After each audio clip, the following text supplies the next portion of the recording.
The slap echoed through the airport terminal like thunder. Natalie Cross, CEO of a billion-dollar empire, crumpled to the marble floor, blood trickling from her split lip.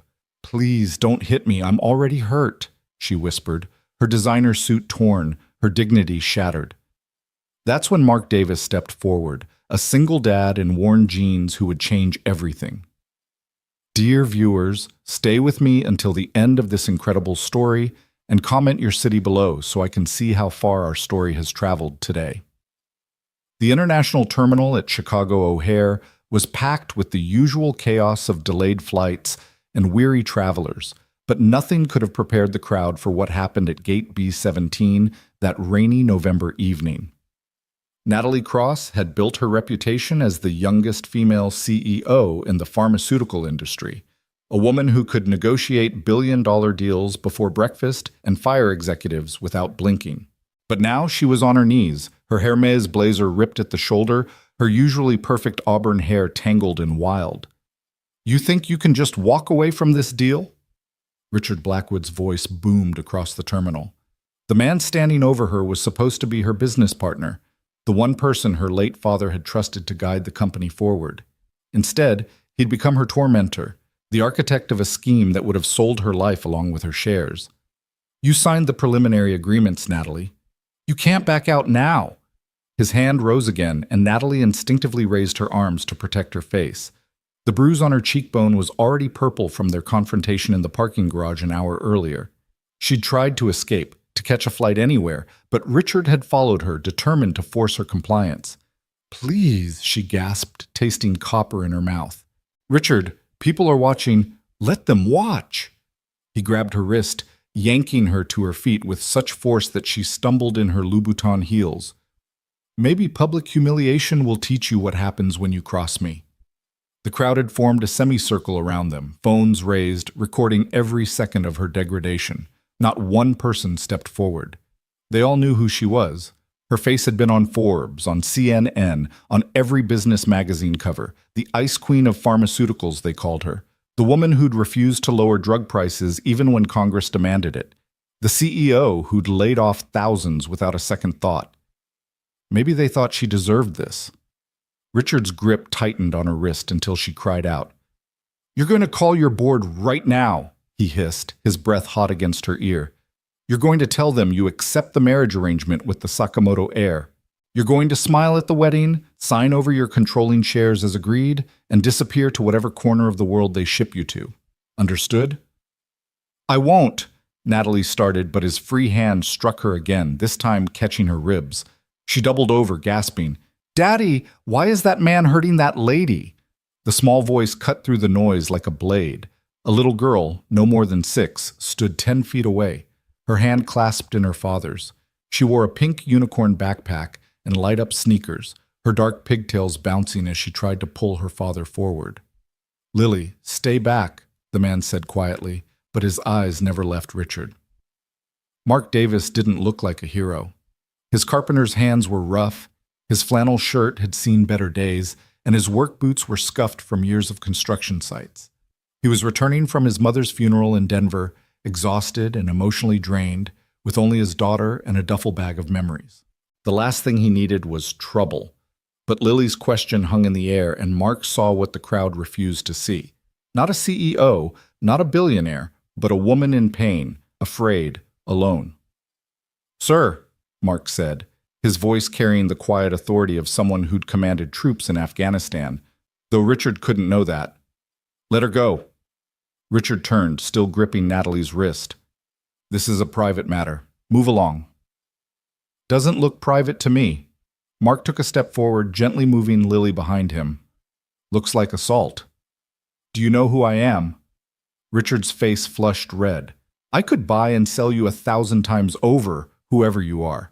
This woman is my business partner, and we're having a disagreement. It's none of your concern." "Maybe not," Mark agreed, taking another step forward. His movements were calm, measured, like a man who'd learned that true strength never needed to announce itself. "But you're going to let her go anyway." Richard laughed, a harsh sound that made several onlookers step back. "Or what? You'll call security? They work for people like us, not people like you." Mark's expression didn't change. No, I won't call anyone. He moved closer, close enough now that Richard could see the quiet determination in his green eyes, the set of his jaw that suggested he'd face down far worse than an angry executive. You're going to let her go because it's the right thing to do, and because your hand is shaking. Richard glanced down, startled to realize Mark was right. His hand was trembling where it gripped Natalie's wrist.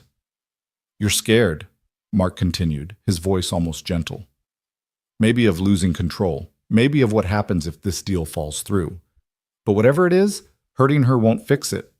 You don't understand anything, Richard snarled. This woman cost me everything.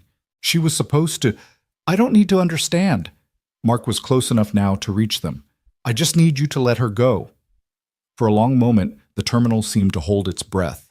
Then Richard shoved Natalie forward with such force that she stumbled.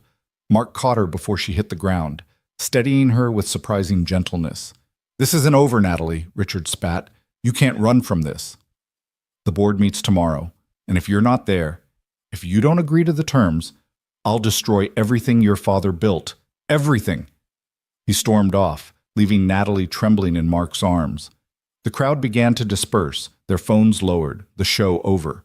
Several people muttered about corporate drama and rich people problems as they walked away. Ma'am, Mark's voice was soft. Are you okay? Natalie tried to stand on her own, but her legs wouldn't cooperate. The adrenaline was fading, leaving only pain and exhaustion. I need to. Daddy, she's hurt, Lily said, peering around her father's leg. She needs a Band-Aid. I have some in my backpack. They have unicorns on them. Despite everything, Natalie found herself almost smiling at the child's earnest concern. When was the last time anyone had offered her something so simple, so kind, without wanting anything in return? Thank you, she whispered to Mark. You didn't have to. Yeah, I did. He glanced around the terminal. Is there someone I can call for you? Family? Friends? The question hit harder than Richard's fists. Family? Her parents were dead. Her stepbrother would probably side with Richard. Friends? She'd sacrificed every relationship for the company. She swayed on her feet and Mark steadied her again. Okay, let's get you seated at least. He guided her to a nearby bench, Lily trailing behind them like a devoted shadow. Lily, can you get those Band-Aids? The little girl immediately dropped her backpack and began rummaging through it with the seriousness of a surgeon preparing for operation. I also have juice boxes, she announced. Apple or fruit punch. Juice helps when you're sad. That's what Daddy says. Your daddy sounds smart, Natalie managed, her voice hoarse. Mark sat down beside her, maintaining a respectful distance, but close enough to catch her if she fainted. Up close, she could see the fatigue in his eyes, the stubble on his jaw that suggested he'd been traveling for a while. I'm Mark, he said simply. That's Lily. Natalie. She didn't add the cross or the CEO or any of the titles that usually followed her name. Right now she was just Natalie, sitting on a bench with a stranger and his daughter, wondering how her life had come to this. That man, Mark said carefully, is he going to come back? Probably. She touched her ribs gingerly, wincing. He needs me to. It's complicated. It always is. Mark watched as Lily produced a juice box and a handful of unicorn Band-Aids. But complicated doesn't give him the right to hurt you. You don't understand. I've done things, made decisions. Natalie's voice broke. Maybe I deserve... No. The single word was firm, final. Nobody deserves that. I don't care what you've done. Lily approached with her supplies, her little face scrunched in concentration. Where does it hurt most? She asked Natalie. Everywhere, Natalie admitted, then caught herself. I mean, I know what everywhere hurts feels like, Lily said solemnly. When Mommy went to heaven, everything hurt for a long time. But Daddy said that's okay because it means we loved really big. Mark's jaw tightened almost imperceptibly. Lily? It's okay, Daddy. The lady needs to know. Lily carefully placed a unicorn Band-Aid on Natalie's hand where the skin had scraped against the floor. See? Unicorns make everything better. That's just science. Despite everything, the pain, the humiliation, the fear of what tomorrow would bring, Natalie found herself laughing. It was a broken sound, half sob, but it was real. "You know what?" Mark said suddenly. "Our flight's been delayed another 2 hours. There's a decent restaurant in Terminal C. Nothing fancy, but they make good soup. When's the last time you ate?" Natalie tried to remember. Yesterday? The day before? She'd been running on coffee and anxiety for so long she'd forgotten what hunger felt like. "I couldn't impose." "You're not imposing. We're offering." Mark stood, extending his hand. "Besides, Lily's been begging for mac and cheese all day, and I never could say no to mac and cheese." "It's the best mac and cheese," Lily added seriously. "They put breadcrumbs on top." Fancy breadcrumbs. Natalie looked at the offered hand, calloused, steady, attached to a man who'd stood up for her when no one else would. Then she looked at Lily, still clutching her unicorn band-aids like precious treasure, ready to heal the whole world one scrape at a time. Her phone buzzed. 12 missed calls from board members. 20 texts from Richard. 3 voicemails from her stepbrother, probably threatening her with legal action if she didn't show up tomorrow. She turned the phone off. "Okay," she said, taking Mark's hand and letting him pull her to her feet. "Mac and cheese sounds good." They made an odd trio walking through the terminal. A construction worker in flannel, a battered CEO in designer clothes, and a 6-year-old in light-up shoes leading the way. People stared, some recognizing Natalie from the earlier scene, but Mark's presence seemed to create a buffer around them, a zone of protection that no one dared breach. The restaurant was nothing special, just another airport chain with overpriced food and harsh lighting. But when they sat down and Lily immediately began coloring on her placemat with crayons she'd produced from her seemingly bottomless backpack, something in Natalie's chest loosened. "So," Mark said, after they'd ordered, mac and cheese for Lily, soup for Natalie, a burger for himself. "You running to something or from something?" "Both." "Neither." Natalie wrapped her hands around her water glass, seeking its coolness. "I was supposed to fly to Tokyo. There's a merger, a marriage arrangement. My father set it up before he died. If I don't go through with it, I lose everything." "And if you do go through with it?" "I lose myself." The words came out before she could stop them. Mark nodded as if this made perfect sense. "Yeah, that's a tough one. You're not going to tell me what to do? Give me advice? Lady, I'm a single dad who works construction. I'm not qualified to give advice to anyone." He smiled slightly. "But I know what it's like to have everything you thought mattered disappear. Sometimes it's the best thing that can happen." "Daddy was in the army," Lily announced, not looking up from her coloring. "He was a hero, but he doesn't like to talk about it. Now he builds houses for families that don't have any. He's still a hero, just a different kind." "Lily, we talked about this." "It's true," Lily protested. "Mrs. Rodriguez said so, and Mr. Kim, and that man at the grocery store who cried when you fixed his roof for free." Mark's ears reddened. People exaggerate. But Natalie was studying him with new eyes, the quiet confidence, the way he'd assessed Richard's weakness, the protective instinct that had sent him forward when everyone else stepped back. "You were military?" "Army. Did my time. Now I do this." He gestured vaguely. "It's simpler." Their food arrived, and Lily dove into her mac and cheese with enthusiasm. Natalie took a spoonful of soup and nearly moaned. When had simple chicken noodle tasted so good? "Can I ask you something?" she said to Mark. "Shoot." "Why did you help me?" "Really?" Mark considered this, taking a bite of his burger. "Lily asked why that man was hurting you. What was I supposed to tell her? That sometimes people hurt each other and we just watch? That money or power makes it okay? She's going to grow up in this world. I want her to know that someone will always stand up, even when it's inconvenient, even when it's not their problem." "But you didn't know anything about me." "I could be... I'm not a good person, Mark. The things I've done for my company. Are you hurting anyone right now?" "What?" "Right now, in this moment, are you hurting anyone?" "No, but..." "Then right now, you're good enough for mac and cheese." He smiled slightly. "Tomorrow, you can go back to being whoever you think you are. Tonight, you're just someone who needed help." Lily looked up from her placemat, which now featured an elaborate unicorn kingdom. "Daddy says everyone gets a fresh start every day. Like how the sun comes up new. You can be anybody when the sun comes up.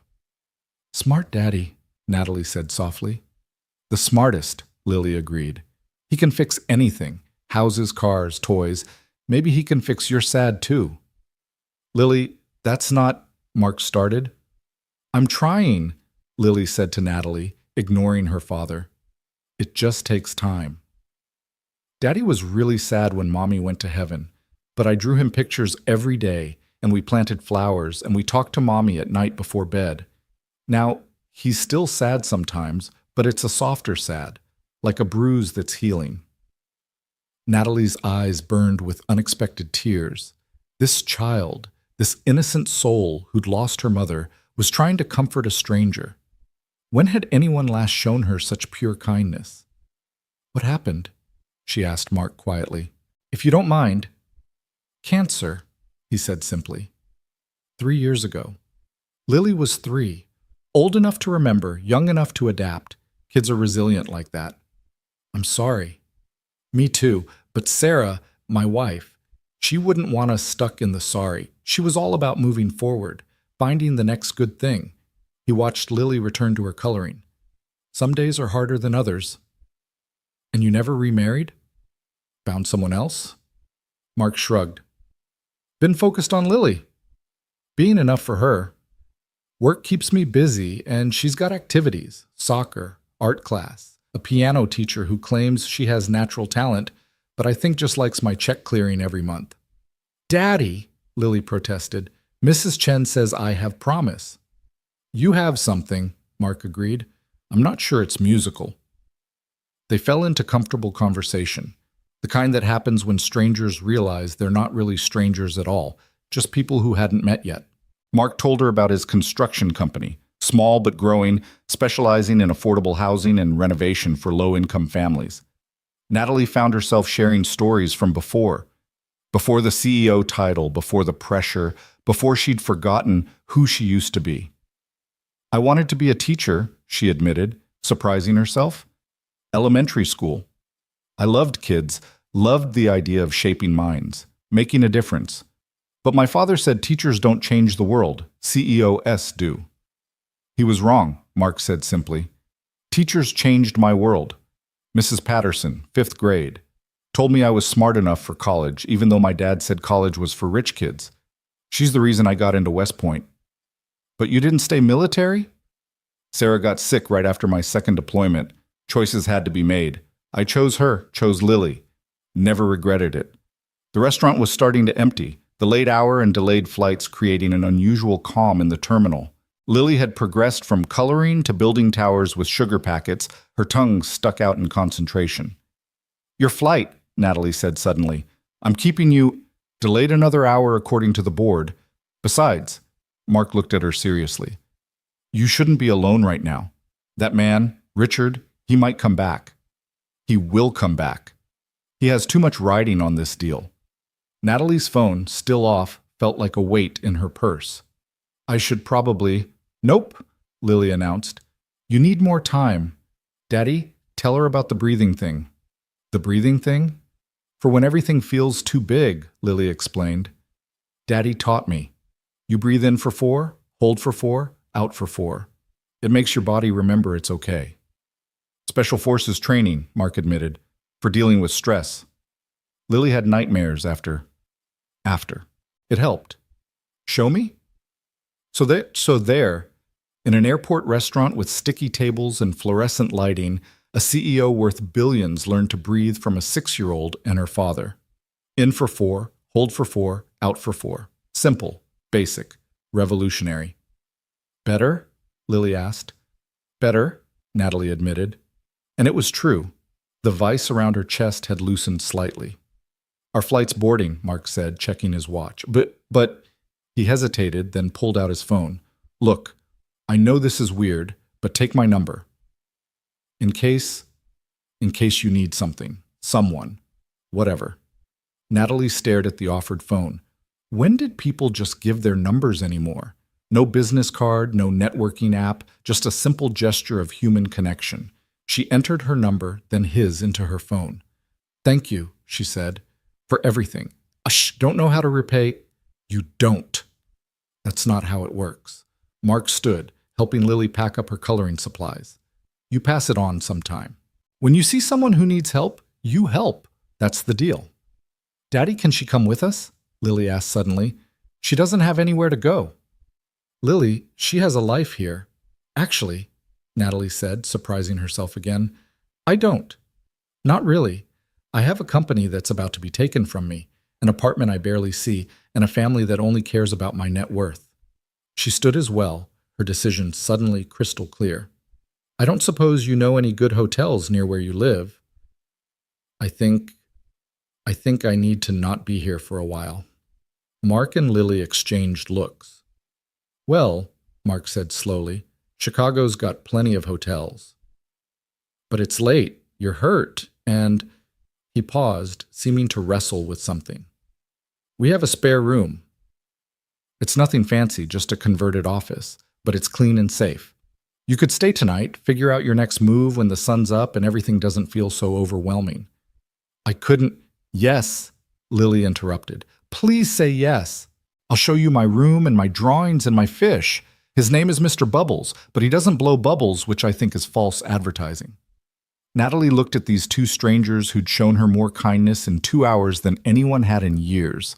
The smart thing would be to say no, to check into a hotel, to face tomorrow's board meeting and salvage what she could of her empire. But when had the smart thing ever made her happy? Okay, she said. If you're sure, we're sure, Lily said firmly.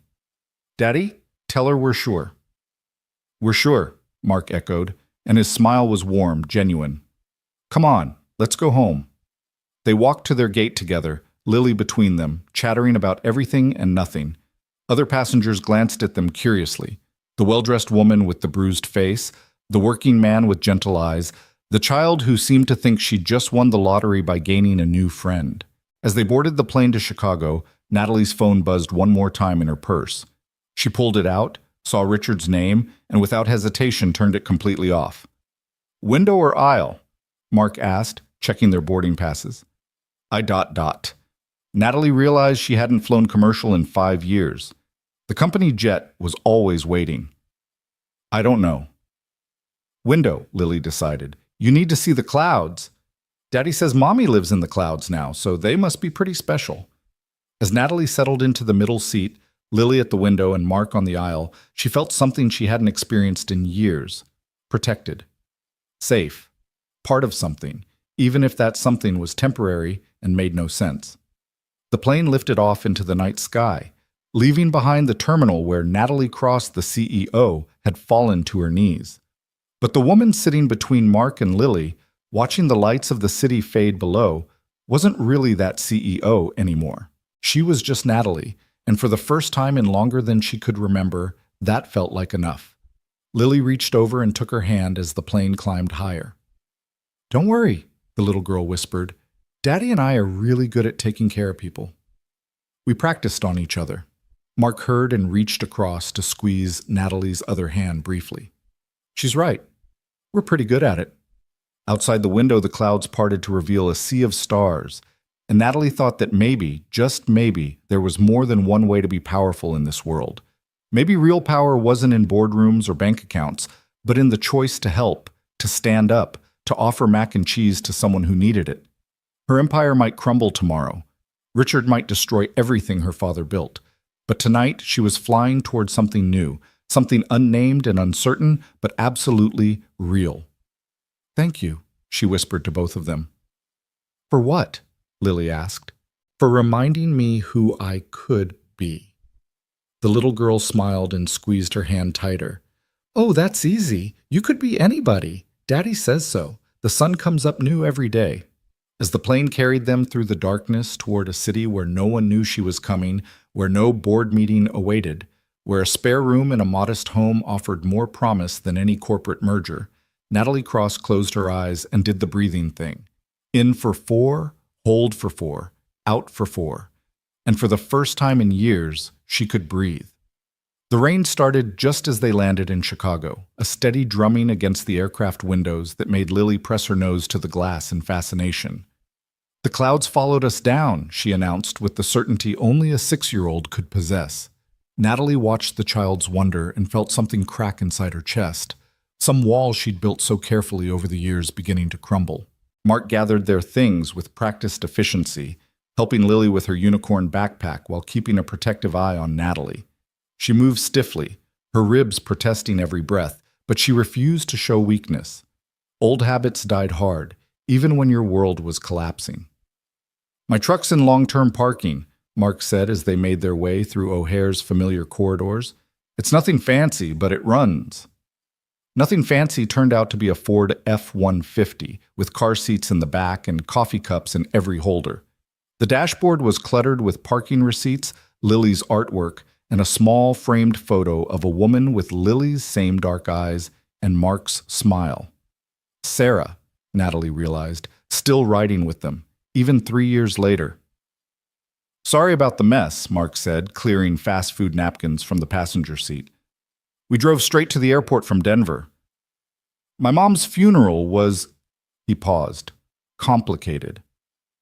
"I'm sorry," Natalie said, settling into the worn leather seat. "I didn't realize you were dealing with the loss, too." "Daddy's mom was mean," Lily piped up from her car seat. "She said I reminded her of Mommy, and that made her sad, which doesn't make sense because Mommy should make people happy, not sad." "Lily, we talked about this. It's true. She said Mommy trapped you with a baby and that's why you left the army. But that's stupid because I wasn't even born when you left the army. I came after, which means I'm not a trap. I'm a surprise. Like finding money in your pocket." Mark's hands tightened on the steering wheel as he navigated the parking garage. "My mother had opinions about everything. Sarah being Korean was just one of many things she disapproved of." Natalie thought of her own father, his endless disapproval, his constant push for more, better, bigger. "Families are complicated," she said softly. "The best ones are," Mark agreed, pulling onto the rain-slicked highway. "The worst ones are just mean." They drove in comfortable silence for a while, Lily humming something tuneless in the back, the wipers beating a steady rhythm. Natalie watched the city lights blur past, each one representing a life, a story, a world she'd never bothered to notice from her corner office high above the streets. "We're almost home," Mark said, taking an exit into a neighborhood that had seen better days. Small houses crowded together, some well-maintained, others showing the wear of hard times. "It's not much, but it's perfect," Natalie interrupted, surprising herself with her vehemence. "It's real." Mark's house sat on a corner lot, a 2-story craftsman that had obviously been restored with love and skill. The porch light was on, casting a warm glow over the rain-wet steps. Window boxes held the remnants of summer flowers, and a child's bicycle leaned against the railing. "I've been fixing it up slowly," Mark said, pulling into the narrow driveway. "Bought it as a foreclosure 3 years ago, right after Sarah died. Needed something to do with my hands.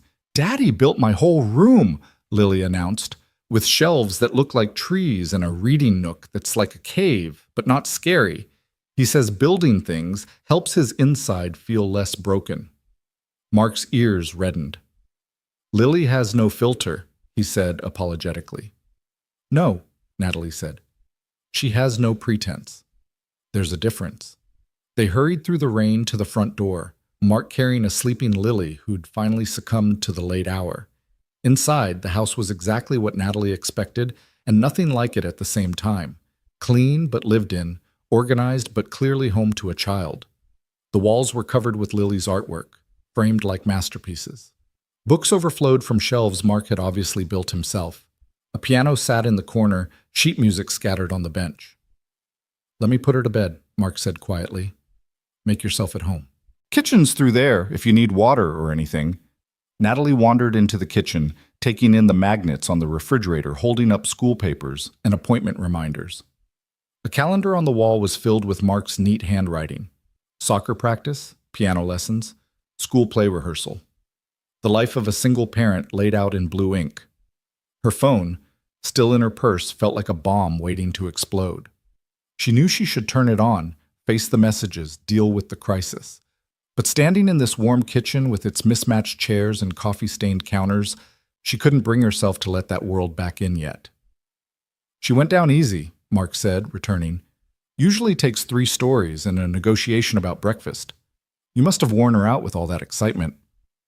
She's remarkable, Natalie said. You've done an amazing job with her. I've done what I could. Some days that feels like enough. Other days. He shrugged, pulling 2 mugs from a cabinet. Tea? Coffee? Something stronger? I think I have a bottle of whiskey somewhere that someone gave me after Sarah's funeral. Tea sounds perfect. They stood in comfortable silence while the water boiled, the rain creating a cocoon around the little house. Natalie found herself studying Mark when he wasn't looking, the way his hands moved with careful precision, the slight stoop to his shoulders that spoke of carrying too much for too long, the gentleness that seemed to radiate from him despite his obvious strength. "Can I ask you something?" she said as he handed her a mug of chamomile tea. "Sure." "Why did you really help me?" The truth this time. Mark leaned against the counter, considering. "You reminded me of Sarah," he said finally. "Not physically, but the day she got her diagnosis, she had this look, like the world had just shifted under her feet and she didn't know how to stand anymore. You had that same look. What did you do?" "When she got the diagnosis?" "Held her, cried with her. Then we made a plan. 1 day at a time, 1 hour at a time, if necessary. We had 2 years, which was more than they originally gave us. 2 years of Lily growing, of memories made, of learning that time isn't about quantity." Natalie's hands tightened around the warm mug. "My father died 6 months ago. Heart attack at his desk. He was in the middle of a merger negotiation. They found him with his pen still in his hand." "I'm sorry." "I'm not sure I am," she admitted. "Is that terrible? He was my father, but he made me into something I'm not sure I want to be anymore. People are allowed to be complicated. Your feelings about them are allowed to be complicated too." The rain intensified, hammering against the windows. Somewhere in the house, a clock ticked steadily. Natalie realized she couldn't remember the last time she'd been in a space this quiet, this peaceful. "The spare room's upstairs," Mark said. "I can show you." His phone rang, cutting him off. He frowned at the screen. "Unknown number." "Don't answer it," Natalie said quickly. "It might be," but Mark had already accepted the call. "Hello?" Even from across the kitchen, Natalie could hear Richard's voice, sharp and demanding. "Mr. Davis, I presume? The Good Samaritan from the airport?" Mark's expression hardened. "How did you get this number?" "I have resources you couldn't imagine. I know you have Miss Cross with you. I know you live at 427 Maple Street. I know you have a daughter named Lily who attends Riverside Elementary." The threat was implicit but clear. Mark's jaw clenched, but his voice remained calm. "What do you want?" "I want to speak to Natalie. Now." Mark looked at her, eyebrow raised in question. She shook her head, but then held out her hand for the phone. Running wouldn't solve this. "Richard," she said, her voice steadier than she felt. "Have you lost your mind? Do you have any idea what you're doing? The board is in emergency session. The Sakamoto family is threatening to pull out entirely. 20,000 jobs, Natalie. 20,000 people will lose their livelihoods if this deal falls through. That's not my responsibility anymore." "Not your—" Richard's voice rose to a near shriek. "Your father built this company. You have an obligation."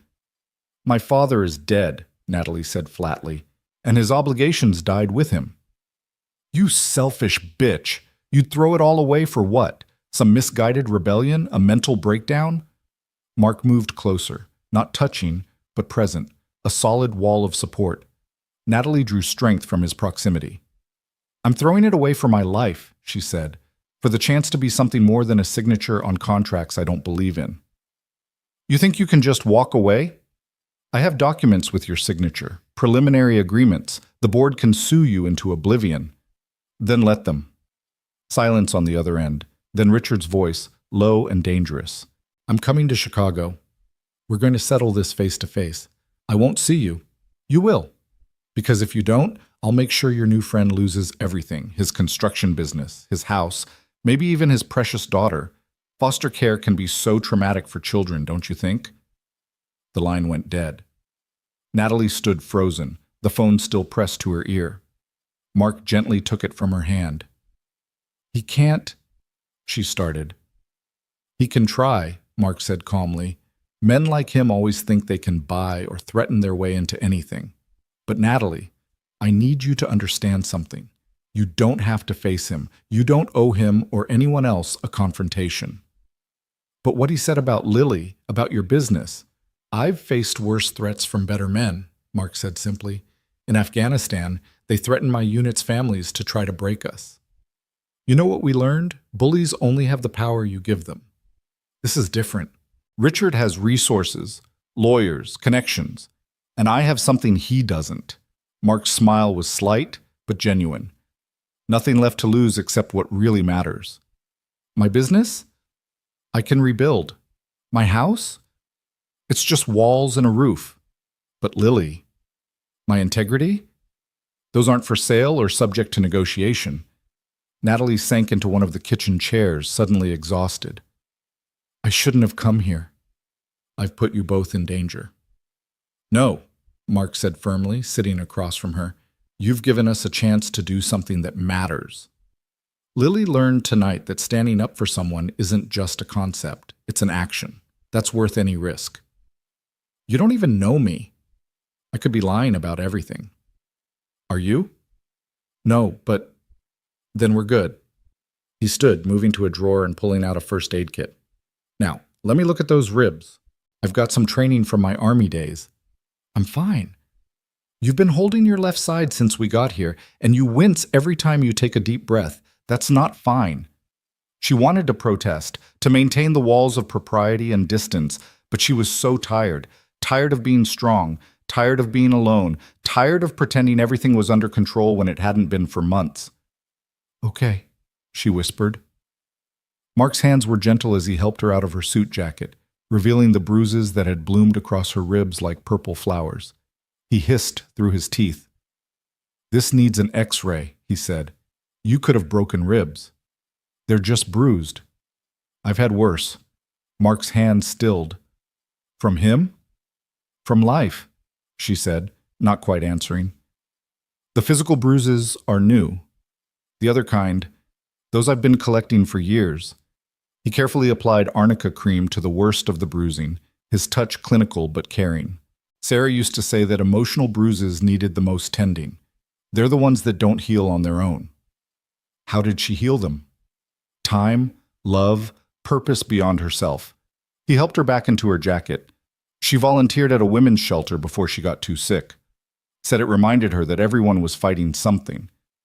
I've never volunteered for anything, Natalie admitted. Never had time. You have time now. The simple statement hit her like a revelation. She did have time now. For the first time in her adult life, she had no meetings tomorrow, no calls to return, no deals to close. The freedom was terrifying and exhilarating in equal measure. A small voice from the doorway made them both turn. Are you fixing her? Lily stood there in dinosaur pajamas, rubbing sleepy eyes. Hey, Sweet Pea, Mark said. You should be asleep. I heard voices. Angry voices. Lily patted over to Natalie. Was it the mean man from the airport? Yes, Natalie said, seeing no point in lying. But it's okay. Your daddy scared him away. Lily climbed into Natalie's lap with the confidence of a child who'd never been rejected. Daddy's good at scaring away bad things. He checks my closet every night and tells the monsters to go away. They always listen. Maybe he can teach me that trick, Natalie said, smoothing Lily's hair. It's easy, Lily said seriously. You just have to use your strong voice and mean it. Monsters can tell if you don't mean it. All right, monster fighter, Mark said, lifting Lily from Natalie's lap. Back to bed. Can Miss Natalie tuck me in too? Mark looked at Natalie questioningly. She nodded, standing carefully. Lily's room was exactly as described, a masterpiece of a father's love. The shelves really did look like trees, complete with carved leaves and hidden birds. The reading nook was a cozy cave with fairy lights strung along the opening. Every surface held treasures, rocks, feathers, broken jewelry transformed into fairy crowns. This is my mommy, Lily said, showing Natalie a photo by her bed. The woman in the picture was radiant, her smile infectious, her arms wrapped around a younger Lily. Daddy says I have her smile and her stubborn. Her stubborn? Yeah, when I don't want to do something, I get really stubborn, like Mommy did when the doctor said she should stop working. She kept going until she couldn't anymore because she said kids needed her. What did she do? She was a nurse. For kids. Daddy says she made scared kids brave. Mark tucked the blankets around Lily with practiced ease. Story or song? Song, Lily decided. The one about the blackbird. Mark sat on the edge of the bed and began to sing softly, his voice rough but tender. Blackbird singing in the dead of night, take these broken wings and learn to fly. Natalie stood in the doorway, watching this nightly ritual, and felt her heart crack wide open. This was wealth. This was power. This small room with its handmade wonders. This child with her absolute trust. This man with his quiet strength. Her phone buzzed in her pocket. Without looking, she knew it was Richard or the board or her stepbrother or any of the dozen people who thought they owned pieces of her. She left it unanswered. When Lily was asleep, Mark showed Natalie to the spare room. It was simple but clean, with a quilt that looked handmade and a small window overlooking the backyard. Sarah's mother made that quilt, Mark said, indicating the bed. She sends one every Christmas. I think it's her way of staying connected to Lily. It's beautiful. There are towels in the bathroom, and I'll find you something to sleep in. Sarah's clothes are still... He paused. I kept them. I know that's probably weird, but it's not weird, Natalie said. It's love. Mark looked at her for a long moment, something shifting in his expression. Yeah, he said quietly. It is. He returned with a soft t-shirt and pajama pants. They might be a bit small, but they're comfortable. After he left, Natalie changed slowly, her ribs protesting. Sarah's clothes smelled faintly of lavender, and something else, something indefinable but comforting. She sat on the bed, looking around the small room that was now, temporarily, hers. Her phone rang again. This time she looked at the screen, her stepbrother, calling for the 15th time. She answered. Nathan! Jesus Christ, Natalie, where are you? Richard's lost his mind. He's calling emergency board meetings, threatening lawsuits. The Sakamoto family is pulling out. Dad's company is imploding. Dad's company was always going to implode, she said calmly. It was built on exploitation and greed. Spare me the moral crisis. You have a responsibility. No, Nathan, I had a job. There's a difference. You're having a breakdown. That's what this is. The stress finally got to you. Come back, take a vacation after the merger. Hell, take a year off. Just don't throw everything away. I'm not throwing it away. I'm setting it down. There's a difference. Where are you? Somewhere safe. Natalie, please. Think about what you're doing. Think about the employees, the shareholders. I've thought about nothing else for 5 years, she said. Now I'm thinking about me. She hung up and turned off the phone completely. A soft knock at the door made her look up. Mark stood there with a glass of water and 2 ibuprofen. Thought you might need these, he said. Thank you. She took the pills gratefully. Mark, I need to be honest with you. Tomorrow is going to get ugly. Richard won't give up. The board will probably sue me. The media will get involved. Your life is about to become very complicated if I stay here. My life got complicated the day Sarah got diagnosed, Mark said. Everything since then has been manageable. He paused in the doorway. But if you want to leave, if you think that's best, I'll drive you wherever you want to go. What do you think I should do? I think, Mark said slowly, that you should stop running from something and start running to something. But that's just me. What would I run to? That's for you to figure out. But Lily and I make pretty good pancakes, so at minimum, you could run to breakfast. After he left, Natalie lay in the narrow bed, staring at the ceiling, listening to the rain against the window. Somewhere in this house, a little girl slept surrounded by handmade wonders. Down the hall, a man who'd lost everything that mattered except his daughter was probably lying awake, wondering if he'd made a mistake letting a stranger into their carefully rebuilt life. But he had let her in, without knowing her history, her sins, her failures. He'd seen her at her lowest and offered not judgment, but sanctuary. Her empire was crumbling. By tomorrow, she might be sued into bankruptcy, her reputation destroyed, her father's legacy in ruins. Richard would win. The board would win. Everyone who said she couldn't walk away would win. Except, would they? What was winning, really? Was it sitting in a boardroom at midnight signing deals that destroyed communities? Was it marrying a stranger for a merger? Was it dying at your desk with a pen in your hand and no one who truly mourned you? Or was it this? A borrowed room, a handmade quilt, the promise of pancakes and the trust of a child who drew unicorns to heal wounds. The rain continued its steady rhythm, and somewhere between one breath and the next, Natalie made her decision. Not the big decision. That would come later with lawyers and documents and formal resignations, but the small decision, the one that mattered most. She would stay for breakfast. She would stay to see Lily's fish that didn't blow bubbles. She would stay to learn how Mark had rebuilt his life from the ashes of loss. She would stay because for the first time in years, someone had seen her not as a CEO or an heiress or a problem to be solved, but as a person who needed help.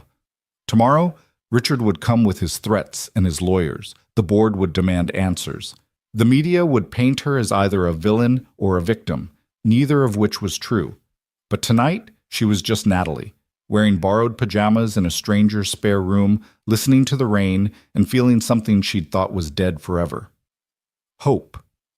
The sound of footsteps in the hall made her sit up, not Mark's heavy tread, but lighter. Lily appeared in the doorway, dragging a stuffed elephant behind her. "I can't sleep," she announced. "Mr. Elephant says you're sad and need company." "Mr. Elephant is very wise," Natalie said, shifting over to make room. Lily climbed into bed beside her, arranging herself and the elephant with great ceremony. "Daddy says it's okay to be sad. It means you're human. Robots don't get sad." "I felt like a robot for a long time," Natalie admitted. "But not anymore?" "No, not anymore." "Good. Robots can't eat pancakes. Their circuits would get sticky." They lay in comfortable silence, the little girl's warmth a balm against the ache in Natalie's ribs and heart. "Miss Natalie." "Yes? Are you going to stay?" "For breakfast, yes. What about after breakfast?" "I don't know." Lily considered this. When Mommy was sick, she didn't know about tomorrow either. So we made up a game. We'd say, "Today I'm here," every morning. That way we didn't have to worry about tomorrow. "Today I'm here," Natalie whispered. "See? Easy." Lily yawned enormously. "Can I tell you a secret?" "Of course." "I think Daddy likes you. Not like because he still loves Mommy, but likes you like you're important. He doesn't let many people be important. You're very observant for 6. I'm almost 7. That's practically grown up." Mark's voice from the doorway made them both look up. "Lily Marie Davis, what are you doing out of bed?" "Keeping Miss Natalie company," Lily said innocently. Mr. Elephant insisted. "Mr. Elephant needs to learn boundaries." But Mark's voice was fond, not angry. "Come on, back to your own bed." "Can I stay?" "Please, I'll be quiet." Mark looked at Natalie, who nodded. "Fine. But if I hear giggling, you're out." "No giggling," Lily promised solemnly. Mark hesitated, then said, "Natalie, you should know, Richard called again. He's on a plane to Chicago. He'll be here in the morning." "I know." "We can leave. I have a cabin about 2 hours north. It's not much, but—" "No more running," Natalie said. "If he wants to find me, he can find me here. But I'm done being afraid of him." Mark nodded slowly. "Okay, we'll face it together then. You don't have to— Yes," he said firmly. "I do. You're not alone in this anymore." After he left, Lily snuggled closer. "See?" she whispered. "Important." Natalie wrapped her arm around the little girl, careful of her ribs. Outside, Chicago spread out in all its messy, beautiful glory. Somewhere in the city, Richard was probably already planning his attack, marshaling his forces, preparing to drag her back to the life she'd escaped. But here, in this small room, with a handmade quilt and a 6-year-old philosopher, Natalie felt more powerful than she had in any boardroom. This was choosing. This was freedom. This was the beginning of whatever came next. "Miss Natalie?" Lily's voice was drowsy. "Yes?" "I'm glad the mean man hurt you." Natalie stiffened. What? Not glad he hurt you, but glad it made you come with us. Sometimes bad things lead to good things. Mommy said so. Your mommy was very wise. The wisest. Except about vegetables. She thought Brussels sprouts were food, which is obviously wrong. Natalie found herself laughing, actually laughing, for the first time in months. It hurt her ribs, but healed something else. Go to sleep, she said softly. You too. Tomorrow needs us rested. Why? Because tomorrow we make pancakes. Pancakes require energy. As Lily's breathing deepened into sleep, Natalie stared at the ceiling and thought about choices. Every choice she'd made for the last 5 years had been about preserving her father's legacy, meeting others' expectations, maintaining an image. But Mark had chosen love over career when Sarah got sick. Lily chose joy even after losing her mother.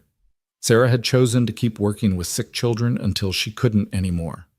All of them had chosen humanity over everything else. The rain had stopped, leaving only the sound of water dripping from the gutters. Somewhere a dog barked.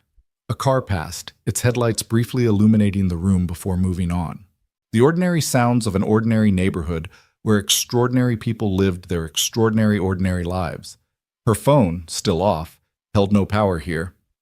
Richard's threats felt distant, almost abstract. The board's anger, the merger's collapse, the empire's fall, none of it could touch this moment, this room, this unexpected peace. Today I'm here, she whispered to the darkness. And for today, that was enough. The first light of dawn was just beginning to creep through the window when Natalie woke. Lily was sprawled across the bed like a starfish, Mr. Elephant somehow on the floor. The smell of coffee drifted up from downstairs, along with the sound of quiet movement in the kitchen. Natalie carefully extracted herself from the bed, tucked Lily back in, and padded downstairs. Mark was at the stove, already dressed in jeans and a flannel shirt, making what appeared to be preparations for the promised pancakes. Morning, he said without turning around. Coffee's ready. How did you know it was me? Lily sounds like a herd of elephants on the stairs. You move like someone who's learned to be invisible. She poured herself a cup of coffee, wrapping her hands around its warmth. Old habit. In board meetings, the less notice you draw before you strike, the better. Sounds exhausting. It was. They stood in comfortable silence, watching the sunrise paint the kitchen gold. The ordinary magic of a new day beginning. He'll be here soon, Mark said. Richard? I know. What's your plan?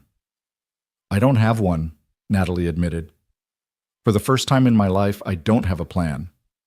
That's not necessarily a bad thing. It's terrifying. The best things usually are.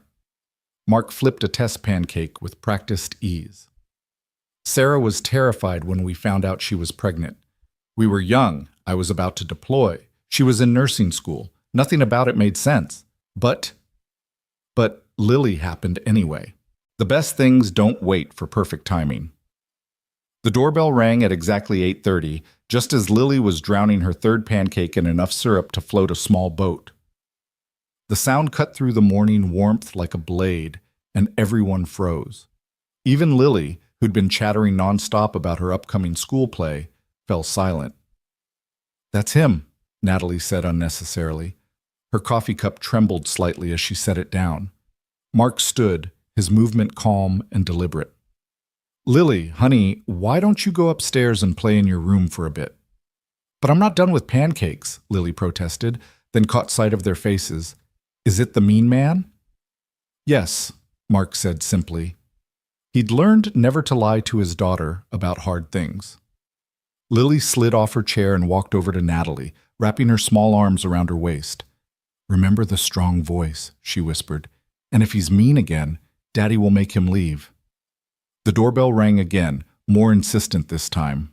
Go on upstairs, sweetheart, Mark said gently. Lily grabbed Mr. Elephant from where she'd dropped him by the stairs and marched up with the dignity of a general heading to battle. They heard her door close firmly. You don't have to see him, Mark said to Natalie. I can send him away. No. Natalie stood, smoothing down Sarah's borrowed t-shirt. I need to do this. But Mark, whatever he says, whatever threats he makes, Won't change anything, Mark finished. I told you, we're in this together. He walked to the door with Natalie following. Through the peephole, she could see Richard standing on the porch in his $1,000 suit, looking grossly out of place in the modest neighborhood. Behind him stood two men who were clearly lawyers, and behind them, a black town car idled at the curb. Mark opened the door but didn't step aside. Mr. Blackwood, Mr. Davis. Richard's voice dripped disdain as he took in Mark's appearance, the simple house, the toys visible in the hallway. I'm here to collect Miss Cross. She's not property to be collected, Mark said evenly. No, but she is the CEO of a major corporation with fiduciary responsibilities she's currently abandoning. Richard's eyes found Natalie over Mark's shoulder. My God, look at you. Hiding in this hovel, playing house with some construction worker. Your father would be disgusted. My father is dead, Natalie said, stepping forward. His opinions died with him. His company didn't. The company you're destroying with this childish tantrum. Let them in, Mark, Natalie said quietly. Let's get this over with. Mark stepped aside reluctantly, and Richard swept in with his lawyers, their expensive shoes loud on the hardwood floors. They looked around the living room with barely concealed contempt, taking in the secondhand furniture, the crayon drawings, the lived-in comfort of the space. 2 hours, Richard said, checking his Rolex. You have 2 hours to pack whatever you need and come with us. The board is meeting at noon. You'll apologize, sign the merger documents, and we'll spin this as exhaustion, a minor breakdown. The Sakamoto family has agreed to overlook this incident if you cooperate fully. No, Natalie said simply. Richard's face flushed. No? You can't just say no. You have contracts, obligations. Actually, one of the lawyers interrupted, pulling out a tablet. She can. I've reviewed the preliminary agreements. Without her final signature, they're meaningless. However, he turned to Natalie, the board can remove you as CEO and sue you for breach of fiduciary duty. You could lose everything. I've already lost everything that mattered, Natalie said. My soul, my integrity, my sense of self. Losing money seems trivial in comparison. 20,000 jobs, Richard said, playing his trump card. 20,000 families depend on this merger going through. Their mortgages, their children's college funds, their futures. You're destroying all of it for what? To play domestic in this working-class fantasy? The words hit home. Natalie wavered, thinking of all those employees, all those families. Mark moved closer, not touching but present, solid. That's manipulation, he said quietly. If the company needs this merger to survive, then it was already failing. That's not on Natalie. What would you know about it? Richard sneered. You hammer nails for a living. I know right from wrong, Mark replied, which seems to be more than you do. Richard ignored him, focusing on Natalie. Your mother's medical research foundation, it's funded entirely by company profits. Without the merger, it closes. Everything she worked for, gone. Natalie felt the blow like a physical hit. Her mother had died when she was 12, cancer taking her slowly, painfully. The foundation had been her father's way of honoring her memory, and Natalie had poured money into it for years. You bastard, she whispered. I'm practical, Richard corrected. Something you used to be. Come back, Natalie. Save the company, save the jobs, save your mother's legacy. All you have to do is sign papers and show up for some photos. The marriage doesn't even have to be real. Separate bedrooms, separate lives, just maintain appearances. Like my parents did? Natalie asked bitterly, smiling for cameras while dying inside. Your parents built an empire. My parents built a mausoleum and lived in it. A small noise from the stairs made everyone turn. Lily stood there, Mr. Elephant clutched to her chest, her face fierce with 6-year-old fury. You're being mean again, she announced to Richard, in my house. Daddy doesn't allow meanness in our house. Lily, go back upstairs, Mark said gently. No. She marched down the stairs and planted herself in front of Natalie. You made her cry yesterday, and you're trying to make her cry today. That makes you a bully.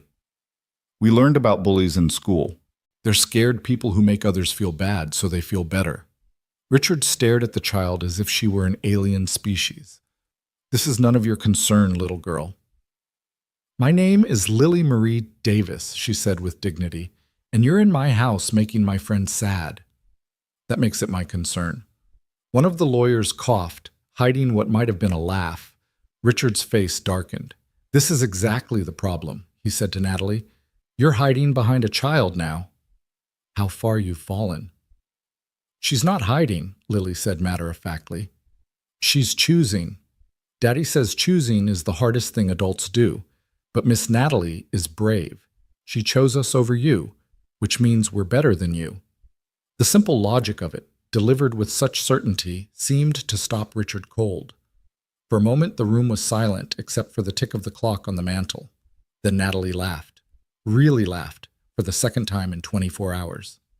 She's right, she said. A 6-year-old sees it clearer than any of us. I'm choosing. Not them over you, Richard. Me over everything else. You're making a mistake, Richard said coldly. I'll destroy you. No one will hire you. No bank will lend to you. You'll be a pariah in every boardroom in the country. Good, Natalie said. Boardrooms are where souls go to die. Richard gestured to his lawyers. Draw up the papers. Full corporate divorce. She forfeits everything. Salary, bonuses, stock options, everything. I want one thing, Natalie said suddenly. My mother's foundation. Separate it from the company. Give it independent funding from my trust fund. That's my only condition. Richard smiled nastily. No. You walk away with nothing or you come back with everything. Your choice. Mark stepped forward. Get out of my house. We're not done. Yes, you are. Mark's voice carried the quiet authority it had at the airport. You've made your threats. She's made her choice. Now leave before I help you leave. Richard looked at Mark, really looked at him for the first time, and something in Mark's stance, his eyes, made the executive step back. This isn't over, he said to Natalie. Yes, she said quietly, it is. They left in a flurry of expensive suits and legal threats, the door slamming behind them. The house felt suddenly empty, deflated. Natalie sank onto the couch, her head in her hands.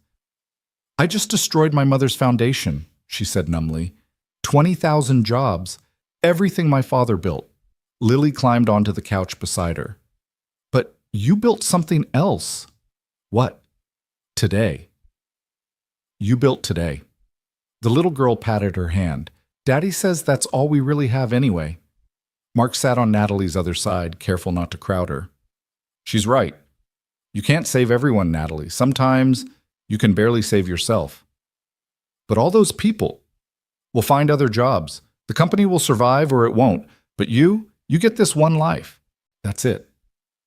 Natalie's phone rang. She looked at the screen, her stepbrother again. Answer it, Mark said. Might as well deal with everything at once. She put it on speaker. Nathan. Jesus Christ, Natalie. Richard just called. He says you've lost your mind, that you're shacked up with some random guy and his kid. I'm staying with friends. Friends? Since when do you have friends? You have employees and competitors. That's it. The truth of it stung. Maybe that's the problem. The problem is you're having some kind of breakdown. Mom's foundation, Natalie. You're really going to let it die? Mom's been dead for 28 years, Nathan. The foundation won't bring her back. But it's her legacy. No. We're her legacy, you and me. And what have we become? You're a hedge fund vampire, and was a pharmaceutical tyrant. You think that's what she'd want? Silence on the other end. Then, where are you? Chicago. I'm coming there. Nathan, not to drag you back. To see you. My sister, not the CEO. We haven't really talked, in years. She was surprised to feel tears burning her eyes. Okay. After she hung up, Mark stood. I should check on the garage. I've got employees too, and they're probably wondering where I am. Mark, I'm so sorry about all this. Don't. He touched her shoulder gently. Life happens. We deal with it. He looked at Lily. Want to come help at the shop, kiddo? Can Miss Natalie come? If she wants. Natalie looked at these two people who'd taken her in without question, who were offering her not just shelter, but belonging. I'd like that. Mark's shop was only 10 minutes away, a converted warehouse with Davis Construction Building Dreams, one home at a time, painted on the side. Inside, it smelled of sawdust and possibility. 3 men were working on what looked like cabinet doors, and they all looked up when Mark entered. "Boss, we thought you'd been abducted by aliens," one called out, a heavy-set black man with kind eyes. "Close," Mark said. "Lily, you remember Mr. Jerome." "Hi, Mr. Jerome." Lily ran over to show him Mr. Elephant. "This is Miss Natalie. She's staying with us because a mean man hurt her, but Daddy scared him away." Jerome looked at Natalie, taking in her bruised face and borrowed clothes, and his expression softened. "Well, any friend of Lily's is welcome here." The other workers introduced themselves. Tom, an older white man with gnarled hands that spoke of decades of craftsmanship, and Miguel, young and eager, clearly learning the trade. They accepted her presence without question, returning to their work with the easy rhythm of people who knew their value wasn't measured in stock prices. "What are you building?" Natalie asked, running her hand over a smooth piece of oak. "Cabinets for the Hendersons," Mark said. "They're retiring, downsizing, but wanted something special for their new place. Tom's been working on the detail work for weeks." Tom looked up with quiet pride. 40 years of marriage deserves good cabinets." Natalie watched them work, the careful precision, the pride in craftsmanship, the easy camaraderie. This was creation, not destruction, building up, not tearing down. "Can I help?"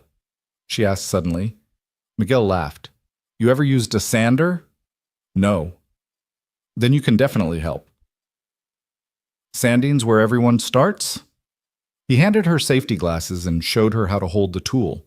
"Just follow the grain. Wood'll tell you where to go if you listen." For the next 2 hours, Natalie sanded cabinet doors, while Lily drew at a small table Mark had obviously set up for her. The repetitive motion was soothing, meditative. Her phone rang constantly, but she ignored it. The world wanted CEO Natalie Cross, but she was just Natalie, learning to follow the grain. "You're a natural," Tom said, inspecting her work. "Sure you've never done this before?" "I've spent 5 years going against the grain," she said. "Following it is a nice change." Around noon, Nathan arrived. Natalie barely recognized her stepbrother. Gone was the usual 3-piece suit. He wore jeans and a polo shirt, looking oddly vulnerable. "This is where you're hiding?" he asked, looking around the workshop. "This is where I'm living," she corrected. They walked outside to talk, leaving Mark and his crew to their work. Nathan leaned against the building, studying her. "You look different," he said finally. "Bruised?" "Free," he sighed. "Richard's telling everyone you've had a psychotic break. The board's in emergency session. The Sakamoto deal is dead." "I know." "You really don't care?" "I care, but not enough to go back." Nathan was quiet for a long moment. "You know, I hated you for a while. After Mom died, Dad gave you everything. His attention, his company, his expectations. I got the leftovers." "Nathan, no, let me finish. I hated you, but I also felt sorry for you. Because at least I got to escape. I got to build my own thing, even if it's not particularly noble. You? You got trapped in his vision. I trapped myself." "Did you? Or did we all just play the roles we were given until we forgot we were acting?" She looked at her stepbrother, really looked at him for the first time in years. He seemed smaller somehow, or maybe she was just seeing him without the filter of resentment and competition. "What do I do now?" she asked. "Whatever you want. That's the terrifying and wonderful thing about burning bridges. You can't go back, so you have to go forward." "The foundation? I'll fund it," Nathan said suddenly. "Not at the same level, but enough to keep the research going. Mom would have hated what Richard's doing." "You didn't even like Mom." "No, but I loved her." "Complicated, remember?" They stood in silence, watching traffic pass, 2 damaged children of a damaged family trying to find their way. "The guy inside," Nathan said. "Mark? He seems good." "He is. You love him?" "I met him yesterday." "That's not an answer." "I don't know what love is anymore. But I know that when I'm with him and Lily, I remember who I wanted to be before I forgot I had a choice." "That might be love, or at least the beginning of it." A car pulled up, and Tom's wife emerged with bags of food. "Lunch!" she called out. "I made too much again." It was an obvious lie. She'd clearly cooked for everyone, but it was the kind of lie that made the world softer. They all sat around a makeshift table in the workshop, passing containers of homemade food, laughing at Lily's jokes, existing in the simple grace of a shared meal. Nathan watched it all with wonder. "When's the last time we did this? Just ate with people?" "I can't remember," Natalie admitted. "Me either." After lunch, Nathan pulled her aside once more. "I have to ask, what's your plan? Long term?" "I don't have one." "You always have a plan." "Not anymore. Plans got me where I was. Now I'm just trying to be where I am." He hugged her suddenly, awkwardly. They weren't a hugging family, hadn't been since their mother died. "Call me," he said, "when you figure out what comes next." After he left, Natalie found herself back at the sander, smoothing wood while Lily napped on the small couch in Mark's office. The afternoon light slanted through the windows, turning sawdust into golden fairy dust. "Your brother seems nice," Mark said, working beside her. "We haven't been nice to each other in a long time." "Maybe that's changing too." Her phone rang again. This time she recognized the number. Her personal lawyer, not one of Richard's corporate sharks. "Miss Cross, I've been trying to reach you. There's something you should know. Your father's will had a provision I wasn't allowed to discuss until now. If you ever left the company voluntarily, a trust fund activates. It's substantial." "What? Why wouldn't he tell me?" "The letter he left with it says, and I quote, 'If you're hearing this, you finally found the courage to leave. Your mother would be proud. Use this to build something that matters.'" Natalie's legs gave out. She sat hard on a stack of lumber, the phone shaking in her hand. "How much?" she whispered. $50 million. And the house in Vermont your mother loved. It's been maintained all these years, waiting." After the lawyer hung up, Natalie sat in stunned silence. Her father had known, had planned for this, had maybe even hoped for it. "You okay?" Mark asked, sitting beside her. "My father, he left me an escape hatch. All this time there was a way out, and I didn't know." "Would you have taken it if you'd known?" She thought about it. "No. Not until I was ready, not until yesterday. Then it came at the right time. I could fund the foundation. I could do something real." "You could do anything." She looked at him, this man who'd built a life from loss, who created rather than destroyed. "What would you do?" "Honestly, I'd take some time to figure out who you are when you're not running from or to something. Then I'd build from there." Lily appeared in the doorway, rubbing sleepy eyes. "Is it time to go home?" "Home." The word hung in the air, loaded with possibility. "Yeah, kiddo," Mark said. "Let's go home." As they drove back to the little house on Maple Street, Natalie's phone rang one more time. "Richard." "Don't," Mark said. "Whatever he has to say doesn't matter now." But she answered anyway. "Richard, you think you've won?" His voice was slurred, drinking already, and it was barely 4 o'clock. "I'll destroy you. I'll make sure everyone knows what a failure you are." "Richard, I need to tell you something." "What?" "I forgive you." Silence. Then, "I don't want your forgiveness." "I know, but you have it anyway. We're both products of a toxic system. The difference is, I'm choosing to leave it. You still can, too." "You're naive." "Maybe, but I'm free. Goodbye, Richard." She hung up and turned off her phone for good. That evening, while Mark cooked dinner and Lily set the table with great ceremony, Natalie stood in the backyard, looking at the small garden Mark had planted. Tomatoes, herbs, flowers mixing with vegetables in cheerful chaos. "It's not much," Mark said, joining her, "but it feeds us." "It's perfect." He stood beside her, close enough that she could feel his warmth. "Natalie, I need to say something." "Okay. You don't owe us anything. Not gratitude, not staying, nothing. You're free to go whenever you want, wherever you want." "What if I don't want to go?" "Then you stay. As long as you need." What if it's not about need? What if it's about want? He turned to look at her, really look at her. In the dying light, his eyes were the color of forests, deep and alive.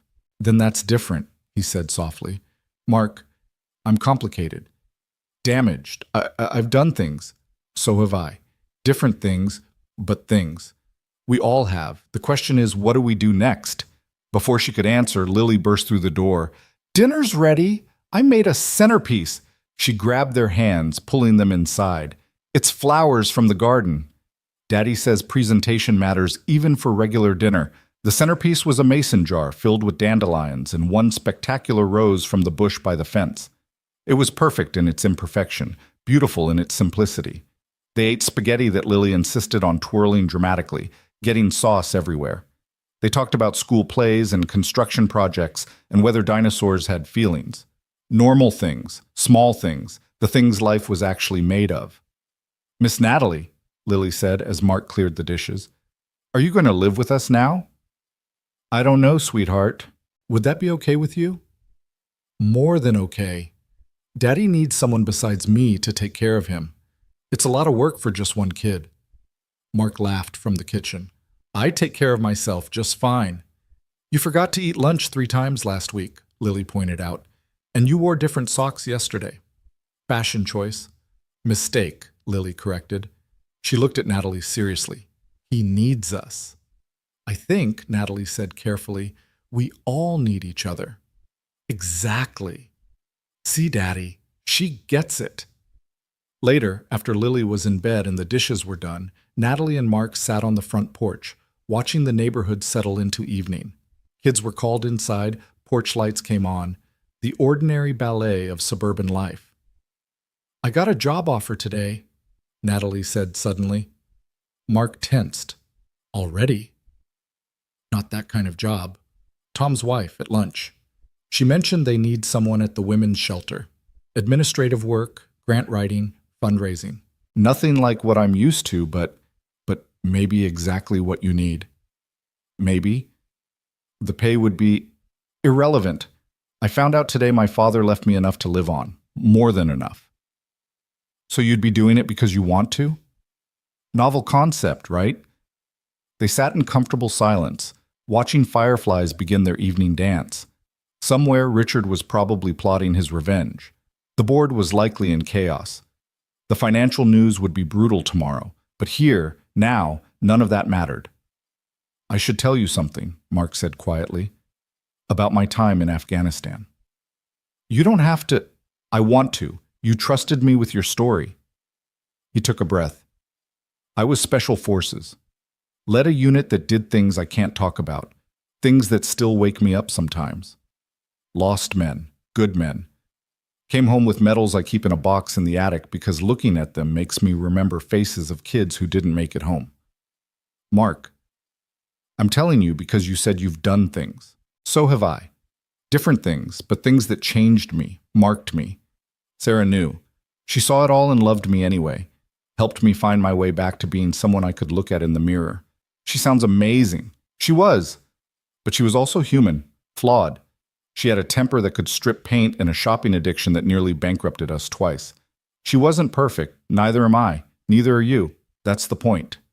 Natalie turned to look at him. What is the point? That we're all just doing our best with what we've got. You were trying to honor your father, run a company, be what everyone expected.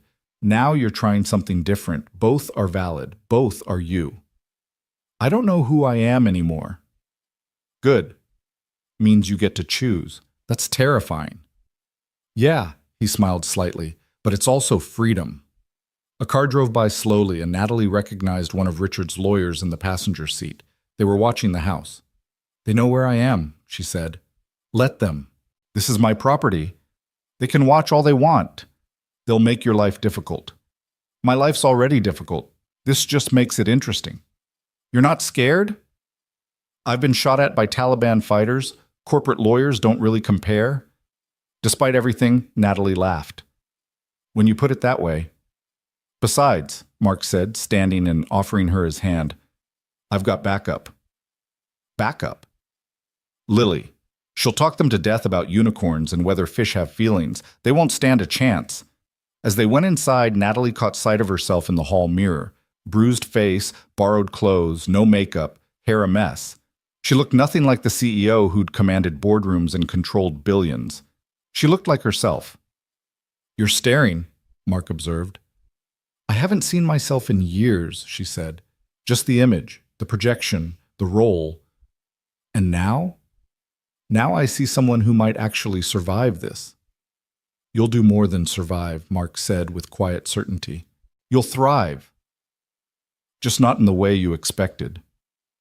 That night, lying in the narrow bed in the spare room, Natalie listened to the sounds of the house.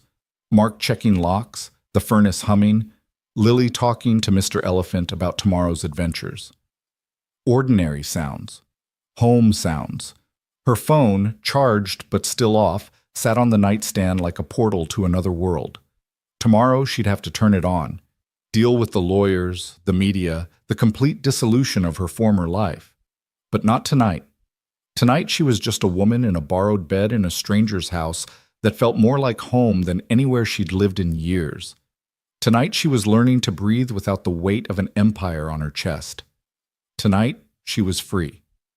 A soft knock interrupted her thoughts. "Come in," she called. Lily poked her head in. "Can't sleep again." "Daddy's snoring." "He doesn't snore." "Okay, he's not snoring, but I still can't sleep." She climbed into bed without invitation, Mr. Elephant in tow. "Are you sad?" "A little." "About the mean man?" "About a lot of things." "Daddy says it's okay to be sad about a lot of things at once. It means you're processing. That's what he called it when I was sad about Mommy and happy about ice cream at the same time." "Your daddy's very wise." "He reads a lot of books about feelings. He thinks I don't know, but I see them hidden behind the regular books." Lily snuggled closer. "Miss Natalie." "Yes?" "I heard Daddy talking to Mommy's picture tonight. He does that sometimes.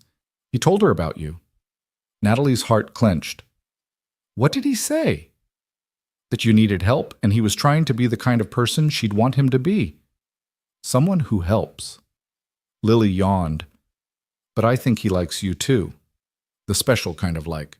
"Lily, it's okay if he does. Mommy would want him to have someone to make him laugh again. He used to laugh more. He seems happy.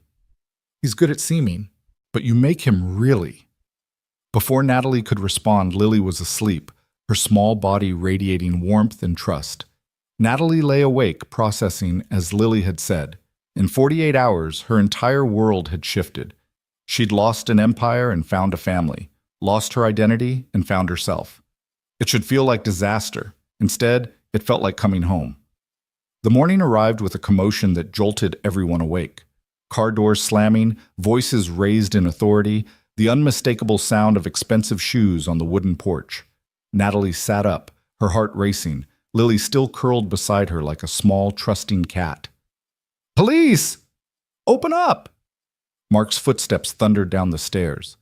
Through the window, Natalie could see 2 police cars and Richard's town car. Her stomach dropped. He'd actually done it. He'd called the police. "What's happening?" Lily asked, rubbing her eyes. "Stay here, sweetheart," Natalie said, but Lily was already following her downstairs.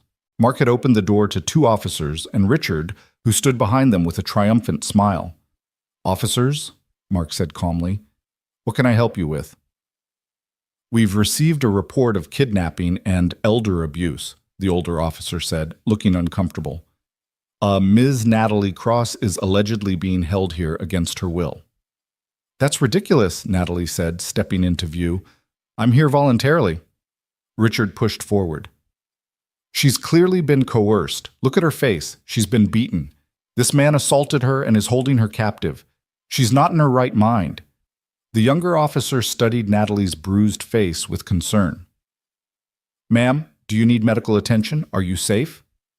"The bruises are from him," Natalie said, pointing at Richard. "This man, Richard Blackwood, assaulted me at O'Hare Airport 2 days ago. There are witnesses, video footage. Mark Davis protected me and offered me a safe place to stay." "She's lying," Richard said smoothly. "She's having a mental breakdown." I have documentation from her board of directors expressing concern about her mental state. The older officer sighed. Ma'am, I'm going to need to see some identification and ask you some questions privately. Of course. They stepped onto the porch, away from Richard and Mark. The officer's demeanor softened once they were alone. Ms. Cross, I've seen enough domestic situations to recognize when someone's being controlled. Are you really here by choice? Completely. Officer, I'm the CEO, former CEO of Cross Pharmaceuticals. Mr. Blackwood was trying to force me into a business arrangement I refused. He assaulted me at the airport. Mr. Davis intervened and offered me shelter. That's all. And you're free to leave whenever you want? Yes. Do you want to press charges against Mr. Blackwood for the assault? Natalie thought about it. Yes. Yes, I do. The officer nodded. We'll need you to come to the station to file a report. But ma'am, I have to ask, is there any truth to his claim about your mental state?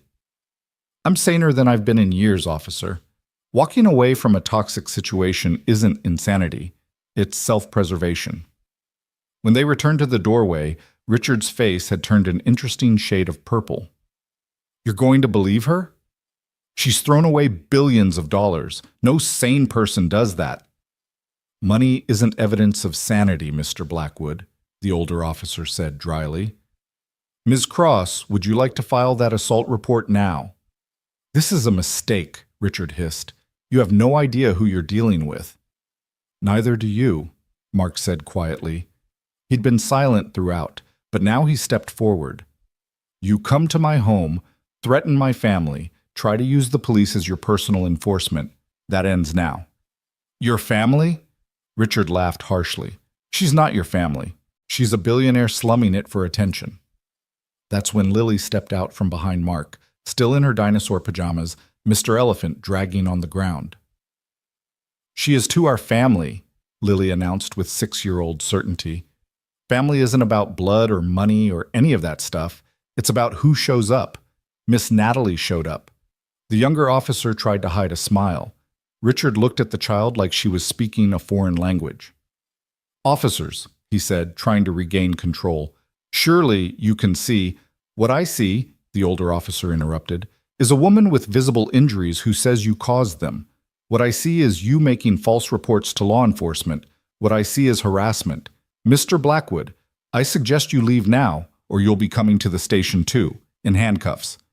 Richard's jaw worked furiously. This isn't over.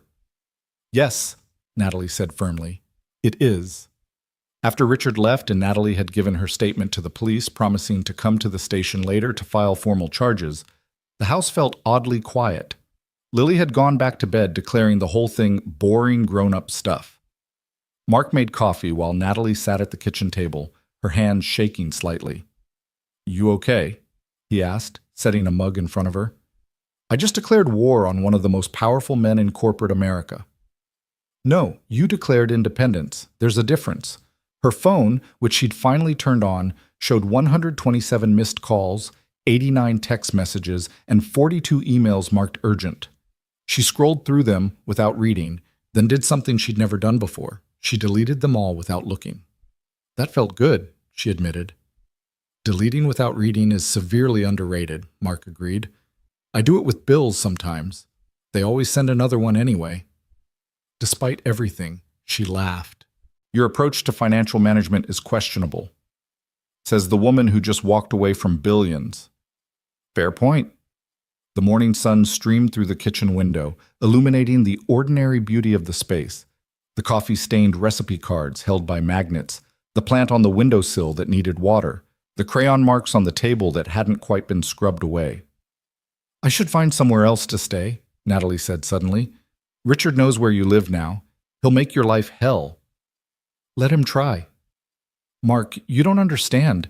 He has lawyers, connections, influence, and I have friends, neighbors, a community. You'd be surprised how little corporate influence matters when Mrs. Chen from next door is on your side. She makes cookies for the entire police precinct. As if summoned, there was a knock at the door. Mark opened it to find Mrs. Chen herself, a tiny Korean woman in her 70s holding a covered dish. I heard commotion, she said in accented English, pushing past Mark without invitation. Police before breakfast is never good. She spotted Natalie and her eyes narrowed at the bruises. Who did this? It's handled, Mrs. Chen, Mark said. Is it? She set down her dish, kimchi fried rice from the smell, and took Natalie's face in her weathered hands, examining the bruises with the practiced eye of someone who'd seen too much violence in her lifetime. This is not handled. This is survived. Different thing. Mrs. Chen fled North Korea in the 60s, Mark explained. She doesn't have much patience for bullies. Bullies are same everywhere, Mrs. Chen said. Big voice, small soul. You stay here. Mark is good boy. His Sarah was my friend. She would want him to help you.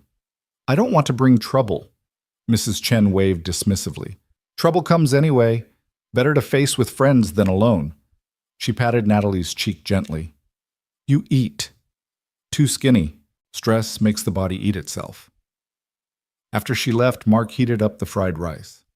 Fair warning, the entire neighborhood will know about this by noon. Mrs. Chen is better than social media for spreading news. Is that good or bad? Depends. Can you handle every grandmother in a 5-block radius trying to feed you? The day passed in a strange mixture of normalcy and surrealism. Natalie went with Mark to pick up Lily from school, helped with homework about butterflies, made spaghetti for dinner. But her phone rang constantly with calls from reporters who'd somehow gotten her personal number. The assault charges had leaked, and the media was having a field day with the story of the billionaire CEO who'd disappeared. Daddy, there's people with cameras outside, Lily announced, peering through the living room curtains. Mark looked out and cursed under his breath. 3 news vans had parked across the street, and reporters were setting up on the sidewalk. Hey, Lily, want to have a camp out in the basement tonight? He asked with forced cheer. We can make a fort. Why? Because forts are fun. But why tonight specifically? Mark looked at Natalie helplessly. She knelt down to Lily's level. Because there are people outside who want to talk about grown-up things, and we need privacy.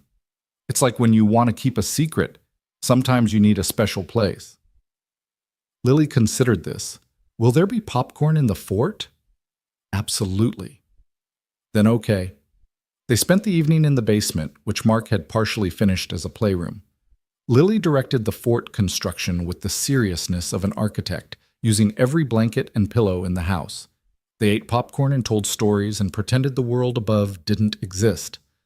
But after Lily fell asleep, curled between them like she'd always belonged there, reality crept back in. This is insane, Natalie whispered. Your life was normal before I showed up. Normal is overrated, Mark whispered back. Besides, my life hasn't been normal since Sarah died. It's been managed, controlled, safe. Maybe too safe. What do you mean? He was quiet for so long she thought he wouldn't answer. Then, after Sarah died, I shut down everything except what Lily needed. No risks, no changes, no chances for anything to hurt us again. But that's not living. That's just existing. And now? Now my house is surrounded by reporters. There's a billionaire in my blanket fort, and my daughter is happier than she's been in months because she has someone new to take care of. He turned to look at her in the dim light. Sometimes chaos is what we need to remember we're alive. This is more than chaos. This is... Her phone buzzed with a text from Nathan.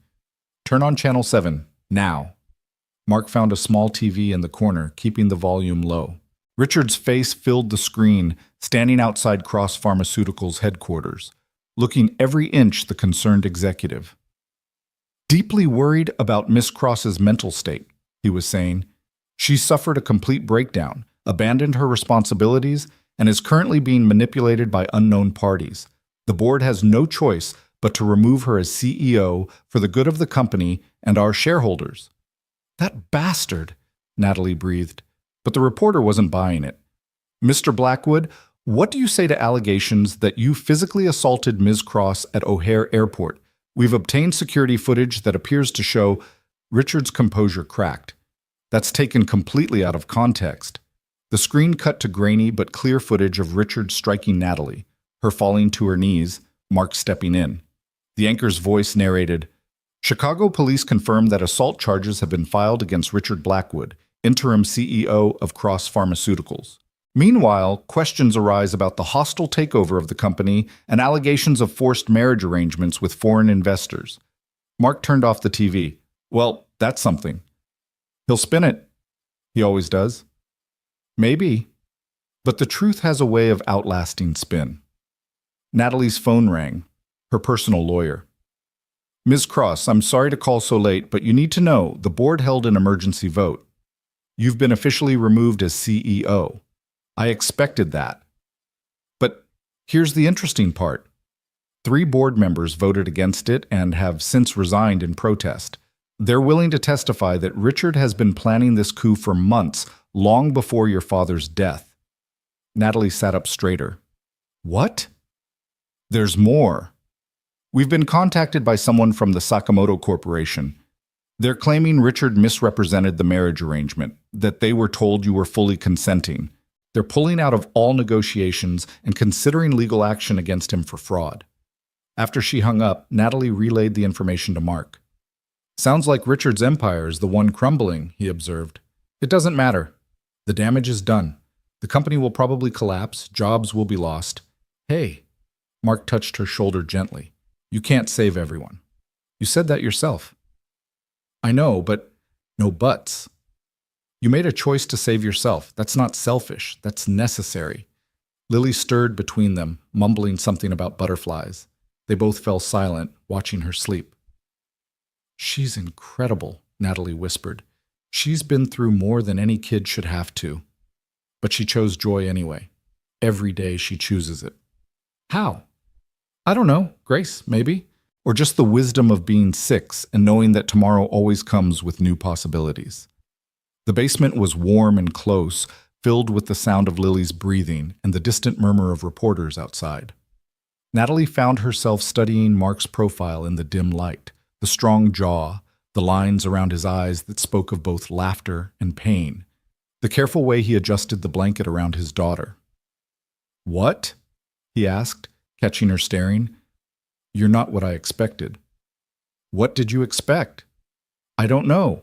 My father always said there were wolves and sheep in the world, predators and prey. You're neither. What am I then? A shepherd, maybe. Someone who protects without consuming.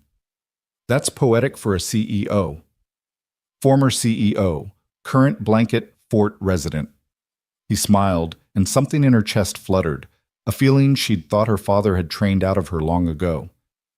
Mark, she started, then stopped. What could she say?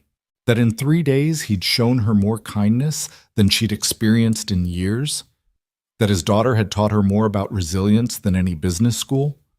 That this basement fort felt more real than any boardroom?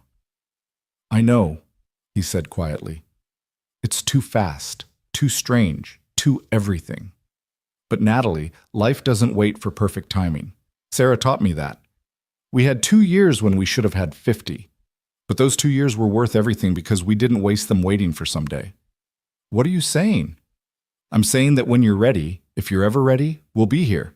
Not because you're rich or powerful or any of that, but because Lily already considers you family and she's never wrong about people. And you? He was quiet for a moment. I haven't felt anything but grief and responsibility for 3 years. Then you showed up, broken and brave, and suddenly I remembered that hearts can do more than just survive. Before Natalie could respond, Lily sat up suddenly, fully awake.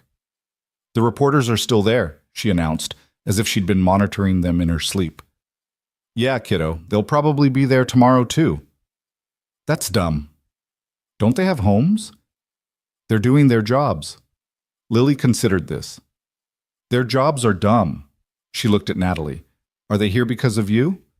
Yes, I'm sorry. Don't be sorry. You're famous. That's cool. Like, are you more famous than the president? No, definitely not.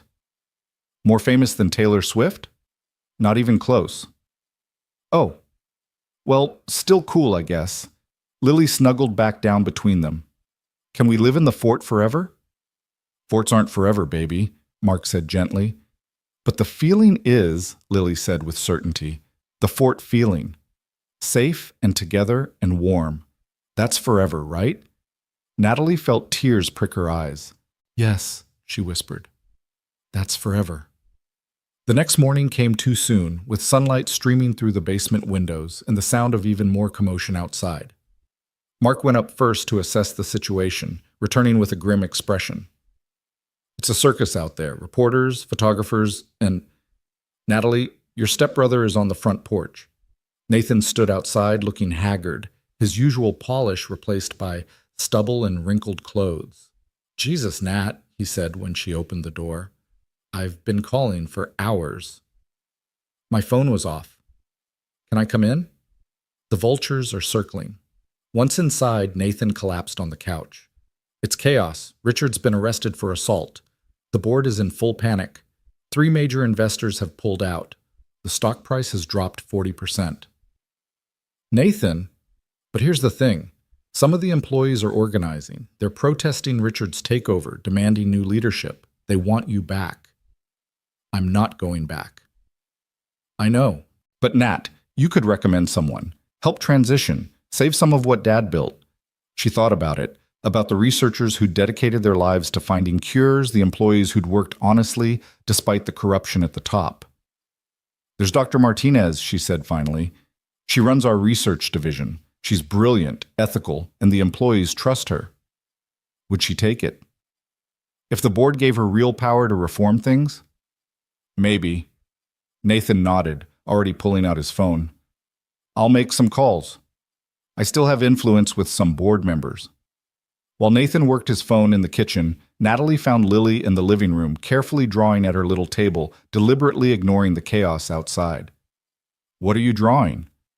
Our family, Lily said, showing her the picture. There were 4 figures, Lily, Mark, Natalie, and a figure surrounded by clouds. That's Mommy, watching from heaven. I think she's happy. Why? Because Daddy's smiling again. See? She pointed to the figure of Mark in her drawing, his mouth a pronounced upward curve. He hasn't smiled like that in forever. Mark appeared in the doorway, and Lily immediately showed him the picture. Something passed over his face, pain, joy, acceptance, all at once. It's perfect, kiddo, he said softly. The doorbell rang, and Mark sighed. If that's another reporter, but it wasn't. It was Tom from the workshop, along with Jerome and Miguel. Behind them stood Mrs. Chen and what looked like half the neighborhood. Heard you were having a reporter problem, Tom said with a grin. Thought you might need some backup. What are you, Community meeting, Mrs. Chen announced, on your front lawn about neighborhood beautification project. Very important, very loud. Reporters hate competition. Within minutes, the neighbors had set up tables and chairs on Mark's lawn, effectively creating a barrier between the house and the media. Someone brought a speaker and played music. Kids ran around playing tag. Mrs. Chen directed everything like a general, occasionally glaring at reporters who got too close. Your neighbors are amazing, Natalie said to Mark, watching from the window. They're protective. This is a real neighborhood, where people know each other. We've all been through stuff. We help. Nathan joined them at the window. This is surreal. A bunch of regular people just pushed back the media. Regular people can do extraordinary things when they work together, Mark said. Your corporate world could learn from that. Nathan looked at him with new interest. You're not what I expected. Seems to be the consensus. You were military? Yeah. Special forces, from what Nat told me. Mark just nodded. And now you build houses. I rebuild lives, Mark corrected. The houses are just the structure. Nathan studied him for a long moment. You love my sister. It wasn't a question, but Mark answered anyway. I've known her for 3 days. That's not an answer. Yeah, Mark said quietly, glancing at Natalie. I think I do. Or will. Or already started to. It's complicated. Love always is. Nathan turned to Natalie. Dr. Martinez is interested, but wants to talk to you first. She's flying in tomorrow. I'll meet with her. And Nat? Richard's lawyer called me. He wants to make a deal. Drop the charges and he'll sign over Mom's foundation to you, free and clear. No deals, Natalie said firmly. He assaulted me. He terrorized Mark and Lily. He faces consequences. That's my sister, Nathan said with something like pride. The day wore on with the strange carnival atmosphere continuing outside. Around dinner time, Tom fired up Mark's grill and started making burgers for everyone. The reporters, realizing they weren't getting through the human wall, began to pack up one by one. As evening fell, Natalie found herself in the backyard with Mark, watching Lily play with the other neighborhood kids. It was startlingly normal, startlingly perfect. "I haven't felt this peaceful since I was a child," she admitted. "Peace isn't a place," Mark said. "It's a choice. You choose it every day, sometimes every minute." "Is that what you did after Sarah?" "Eventually. First, I chose survival, then function, then, slowly, peace. And now." "Now?" He looked at her, his green eyes warm in the fading light. "Now I'm choosing more." "Mark, I know it's fast. I know it's crazy. But Natalie, I've learned that life is short and unpredictable, and the only real mistake is not trying." "I don't know how to do this," she admitted. "I know how to negotiate billion-dollar deals, how to destroy competitors, how to build empires. But this, family, love, I'm completely lost." "Good. Being lost means you get to find yourself." Lily ran over, grass stains on her dinosaur t-shirt, face flushed with joy. "Miss Natalie, Mrs. Rodriguez says you're staying forever. Is that true?" Natalie looked at Mark, then at Lily, then at this backyard in this ordinary neighborhood where she'd found something extraordinary. "I'm staying for now," she said carefully.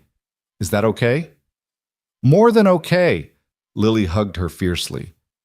"Now is all we get anyway. Daddy says yesterday is gone and tomorrow isn't promised, so now is the only thing that's real." "Your daddy's very wise." "The wisest, except about vegetables. He thinks they're food." As Lily ran back to play, Mark moved closer to Natalie, not quite touching but near enough that she could feel his warmth. "For now is enough," he said softly. "We can figure out the rest as we go." "What if Richard comes back? What if the media doesn't give up? What if everything works out?" Mark countered. "What if you build something better than what you lost? What if this is exactly where you're supposed to be?" "You really believe that?" "I believe that Sarah got sick for a reason I'll never understand, but that it led me to become who I am. I believe Lily lost her mother but gained a strength most people never find. And I believe you didn't accidentally end up at that gate in O'Hare. Sometimes the universe conspires to put people where they need to be. That's very philosophical for a construction worker. I read a lot during Lily's piano lessons. Philosophy, poetry, whatever's in the waiting room." Nathan appeared in the back door. "Nat? Dr. Martinez wants to video call. She has questions about the company structure." "Go," Mark said. "Save what can be saved. Build what needs building." As Natalie walked inside, she heard Lily call out, "Daddy, push me on the swing." She turned to watch Mark walk to his daughter, his strong hands gentle as he helped her onto the swing. This was wealth, she thought. This was power. This was everything her father had never understood. The call with Dr. Martinez went better than expected. The woman was brilliant, passionate about the actual mission of developing life-saving drugs, and had ideas for restructuring that would prioritize research over profit. "But I need to know," Dr. Martinez said through the screen. "Why are you really walking away?" "The Natalie Cross I knew would never give up power." "The Natalie Cross you knew was dying," Natalie replied honestly. "Slowly, maybe, but dying all the same. I chose to live instead." "And you're really okay with me taking over? No interference, no back-channel manipulation?" "I'm really okay. In fact, I'm better than okay. I'm free." After the call, Natalie found Nathan still in the kitchen, working through emails on his laptop. "She'll be good," he said without looking up. "Better than either of us would have been. Dad would hate this. Dad would hate a lot of things about where we've ended up." Nathan closed his laptop and looked at her. "But Mom wouldn't. You know what I remembered yesterday? Her reading to us in that window seat in the Vermont house before she got sick. She'd do voices for all the characters. I remember. That house has been sitting empty for 20 years, Nat. Maybe it's time someone lived in it again. Maybe." Nathan stood to leave, then paused. "The construction guy, Mark. He's good for you. We barely know each other. So? You knew Richard for years, and look how that turned out. Sometimes strangers see us more clearly than anyone. After Nathan left, the house grew quiet. The neighbors had dispersed, the reporters were gone, and something like normal had returned. Natalie helped Mark clean up from the impromptu block party while Lily got ready for bed. "Your neighbors are incredible," she said, drying dishes while he washed. "They're just people who remember what matters." Which is showing up, being present, choosing community over isolation.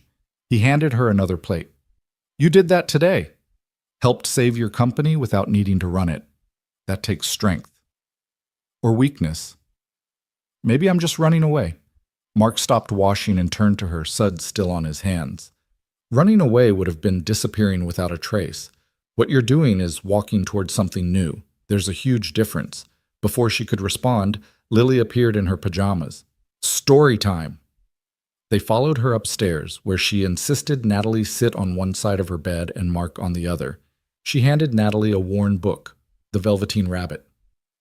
"This was Mommy's favorite," Lily explained. She said it was about becoming real. Natalie read while Lily snuggled against her, and Mark watched them both with an expression that made her voice catch. The story of toys becoming real through being loved felt too appropriate, too close to her own transformation. When Lily was asleep, they stood in the hallway, neither quite ready to separate. "Thank you," Natalie said, "for everything. For saving me at the airport, for taking me in, for—" Mark kissed her. It was gentle, uncertain, a question more than a statement. She answered by kissing him back, her hands finding his shoulders, his arms wrapping around her waist. When they pulled apart, both were breathless. "Too fast?" he asked. "Everything about this is too fast," she replied. "But maybe that's okay. Maybe I've been moving too slowly my whole life, thinking I had forever to figure out how to be happy. And now? Now I know better. Now I know that happiness isn't a destination you reach after achieving everything else. It's a choice you make in the middle of the chaos. So you're choosing?" "I'm choosing." They stood there in the dim hallway, holding each other, while the house settled around them with comfortable creaks and sighs. Somewhere in the walls, pipes hummed. Outside, a dog barked. The ordinary symphony of a life being lived. "Stay," Mark said softly. "Not just for tonight," the word implied. "Not just for now. Stay for the possibility of what could be."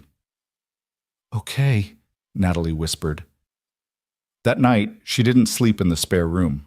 She lay beside Mark in his bed, not making love, not yet, but holding each other like survivors of the same storm.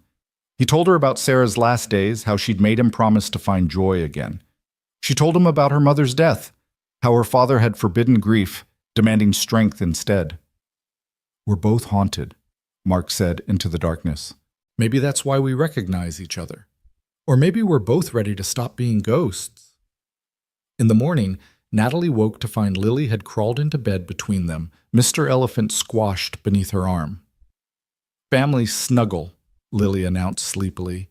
"The best kind of morning." And it was. Despite everything waiting outside, lawyers and media and the collapse of an empire, inside this small bedroom in this modest house, Natalie had found something worth more than all the money she'd walked away from. She'd found home. The weeks that followed blurred together in a rhythm Natalie had never known. Breakfast chaos with Lily, demanding different cereals every day. Walks to school where the little girl insisted on jumping over every crack in the sidewalk. Afternoons at the women's shelter where Natalie discovered she had a gift for grant writing. Evenings in Mark's workshop learning the satisfaction of creating something with her own hands. But the outside world hadn't forgotten about her. The trial date for Richard's assault charges was set, and the media attention intensified rather than faded. Every morning brought new photographers, new headlines, new attempts to paint her as either a martyr or a madwoman. "Miss Natalie, you're in the newspaper again," Lily announced one morning, spreading the Chicago Tribune across the breakfast table. "They used a bad picture, though. Your hair looks weird." Natalie glanced at the headline, "Fallen CEO Hides in Blue-Collar Romance." The article speculated about her mental state, her relationship with Mark, and whether she was being manipulated or had simply snapped under pressure. "They don't know anything about us," Mark said. reading over her shoulder. Let them guess. But it wasn't that simple. The attention was affecting everything. Lily had been moved to a different entrance at school to avoid photographers. Mark's clients were being harassed for comments, and the women's shelter had been forced to hire security. This isn't sustainable, Natalie said that evening as they watched Lily practice piano, her small fingers stumbling over scales. I'm disrupting everyone's lives. You're enriching them, Mark corrected. Ask anyone in this neighborhood if they'd rather go back to before you came. But Lily is thriving. Look at her. Lily had abandoned scales and was now improvising something that sounded like a cross between Twinkle Twinkle and a funeral march, singing nonsense words with complete conviction. She's terrible at piano, Natalie observed fondly. The worst, Mark agreed, but she loves it. That's what matters. That night after Lily was asleep, they sat on the porch despite the cold November air. Mark had built a fire in the small fire pit, and they huddled under a blanket, watching flames dance. I've been thinking about the Vermont house, Natalie said suddenly. Mark tensed slightly. Oh. It's just sitting there, empty. Mom loved that house. She said it was where she could breathe. Are you thinking of going there? I'm thinking of us going there. All three of us. Just for a while, until the trial is over and the media finds something else to obsess about. Mark was quiet for a long moment. That's a big step. Everything we've done has been a big step. You kissed me after knowing me for 4 days. 3.5, he corrected with a slight smile. And you kissed me back. I did. She turned to face him fully. Mark, I know this is fast and crazy and completely illogical, but nothing about my old life was logical either. And look where that got me. Maybe it's time to try illogical. What about Lily's school? There are schools in Vermont. Good ones. And she could have space to run, trees to climb, a real childhood. My business, you could start over there. Vermont needs builders too. Or you could do something completely different. When's the last time you chose something just because you wanted it, not because you had to? Mark stared into the fire, and she could see him wrestling with possibilities, responsibilities, the weight of 3 years of carefully controlled stability. Sarah would have loved this, he said finally, the spontaneity of it. She always said I was too careful, too planned. What do you say? I say Lily's going to lose her mind with excitement. She's been asking if we can get a dog. This would pretty much guarantee we'd have to. Is that a yes? Instead of answering, Mark went inside and came back with his laptop. Show me this house. She pulled up photos from the real estate listing that had been maintained for 2 decades. The Victorian farmhouse sat on 40 acres, with views of mountains and a pond that froze in winter for skating. Jesus, Mark breathed. It's perfect. It needs work. It's been maintained but not updated. The kitchen is from the 80s, the heating system is ancient, and I'm pretty sure there are families of raccoons in the attic. So it's a project, a massive project. I like projects. He closed the laptop and looked at her. But Natalie, if we do this, when we do this, it can't be about running away. It has to be about running toward. Toward what? A life. A real one. Not a temporary escape or a hideout, but a choice to build something together. Is that what you want? To build something with me? I've wanted it since you stood up to Richard in my living room, he admitted.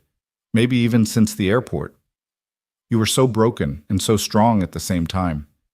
I thought, this is someone who understands that life can shatter you, and you can still choose to keep going. I'm in love with you, Natalie said suddenly, the words surprising her as much as him. I know it's too soon and too much, but I am. You and Lily both. Is that crazy? Completely, Mark said, pulling her closer. But Sarah fell in love with me in a week. Sometimes you just know. And you? Do you know? He kissed her instead of answering, deep and certain, a promise without words. When they broke apart, both were breathing hard. We should tell Lily in the morning, he said. Tell her what exactly? That we're going on an adventure. She'll fill in the rest with her imagination. But they didn't have to wait until morning. Lily appeared in the doorway, rubbing sleepy eyes, Mr. Elephant dragging behind her. I had a dream about Mommy, she announced, climbing into Mark's lap. She said we're going somewhere with trees. Mark and Natalie exchanged glances over her head. What else did she say? Mark asked carefully. That Miss Natalie is our person now, and that it's okay to be happy. Lily yawned enormously. Also that I should get a dog, a big one. Your subconscious is very specific, Natalie observed. It's not my sub whatever, Lily said with dignity. It's Mommy. She visits sometimes in dreams. Not scary, just to check in. Mark's eyes glistened in the firelight. And she said it's okay to be happy? She said it's more than okay. She said it's the whole point. Lily snuggled deeper into his chest. Are we going somewhere with trees? Maybe, Mark said. Would you like that? Yes. Can we go tomorrow? Not tomorrow, but soon. We have to pack and plan and get a dog. We'll see about the dog. That means yes, Lily told Natalie confidentially. When Daddy says we'll see, it always means yes eventually. The next morning brought a call from Nathan with unexpected news. Richard had a heart attack, he said without preamble. He's in intensive care. His lawyer wants to talk about a plea deal. Natalie felt nothing at first, then a strange mix of pity and relief. Is he going to survive? Probably. But he's done. The board has completely removed him, and there's talk of criminal charges beyond the assault. Apparently he'd been embezzling for years, hiding it in the merger documents. God. Yeah, karma's a bitch with good timing. Nathan paused. The media is going to go even crazier with this. You might want to... We're leaving, Natalie said. Going to Mom's house in Vermont for a while. We? Mark, Lily, and me.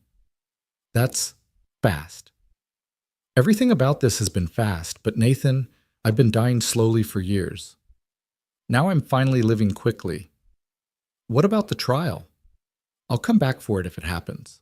But with Richard in the hospital and bigger charges pending, the assault might be the least of his problems. And Mark's okay with uprooting his whole life? We're not uprooting.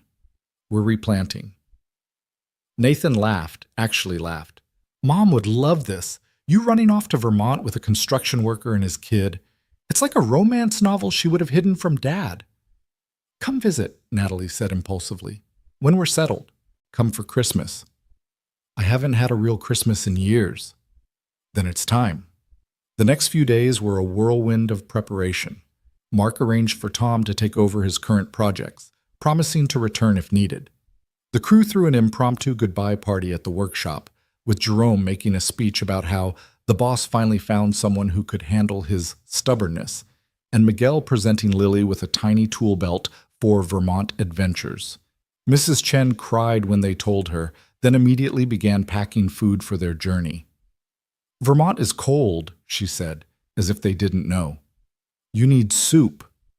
And kimchi. Kimchi fixes everything. The hardest part was Lily's school. She'd made friends, had routines, felt safe there. But when they explained about the house with land and trees and room for a dog, her eyes went wide with possibility. Can I have a treehouse? She asked. We can build one together, Mark promised. And a swing? Multiple swings. And chickens? Let's start with the dog and see how it goes. On their last night in Chicago, they had dinner with the neighbors. Mrs. Chen had organized it, of course, commandeering Mark's backyard for what she called proper goodbye. The November cold was held at bay by portable heaters and warm food. Everyone brought something, casseroles, pies, homemade bread, stories of how Mark had helped them over the years. He fixed my roof when my husband died, Mrs. Rodriguez said. Wouldn't take payment. Said neighbors help neighbors. Built a ramp for my wheelchair, Mr. Kim added.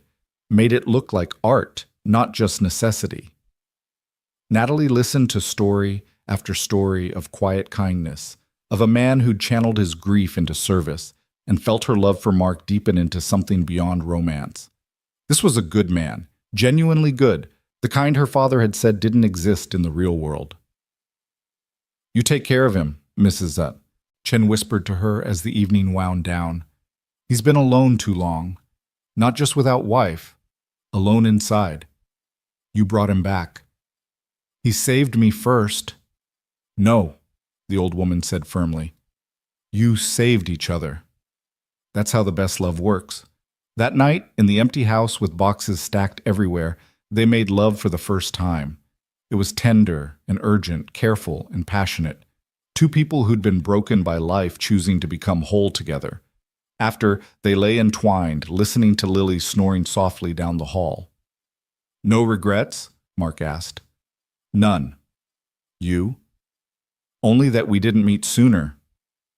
We met exactly when we were supposed to, Natalie said. Any sooner and I wouldn't have been ready. I would have been too caught up in my father's world to see you. And I would have been too deep in grief to let you in. So we met at the perfect broken moment. The perfect broken moment, Mark agreed. I like that. They left early the next morning, Lily bouncing with excitement in the back seat, the truck loaded with their essentials. The rest would be shipped later.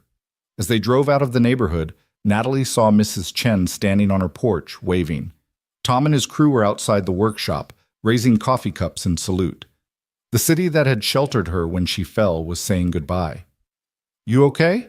Mark asked, reaching over to take her hand. More than okay. Even though you're leaving everything behind. I'm not leaving everything. I'm taking what matters. Lily piped up from the back. And we're going toward what's next. That's what Daddy said. We're going toward our new life. The drive to Vermont took 2 days, with an overnight stop at a motel that Lily declared the best ever, simply because it had a pool. They ate at roadside diners, played car games, sang along to the radio. Normal things, family things. As they crossed into Vermont, the landscape changed. Mountains rising, trees thickening, the sky somehow seeming bigger. Lily pressed her face to the window, trying to see everything at once. It's like a fairy tale, she breathed. The house, when they finally arrived, was both better and worse than Natalie remembered. The structure was solid, Mark confirmed after a careful inspection, but 20 years of minimal habitation had left it feeling hollow, waiting. It needs so much work, Natalie said, standing in the dusty kitchen. It needs life, Mark corrected. That's different from work. Lily had already raced through every room, claiming the one with a window seat as hers. It's perfect, she shouted from upstairs. I can see forever. They spent the first night camping in the living room, sleeping bags on the floor, the fireplace crackling with their first fire.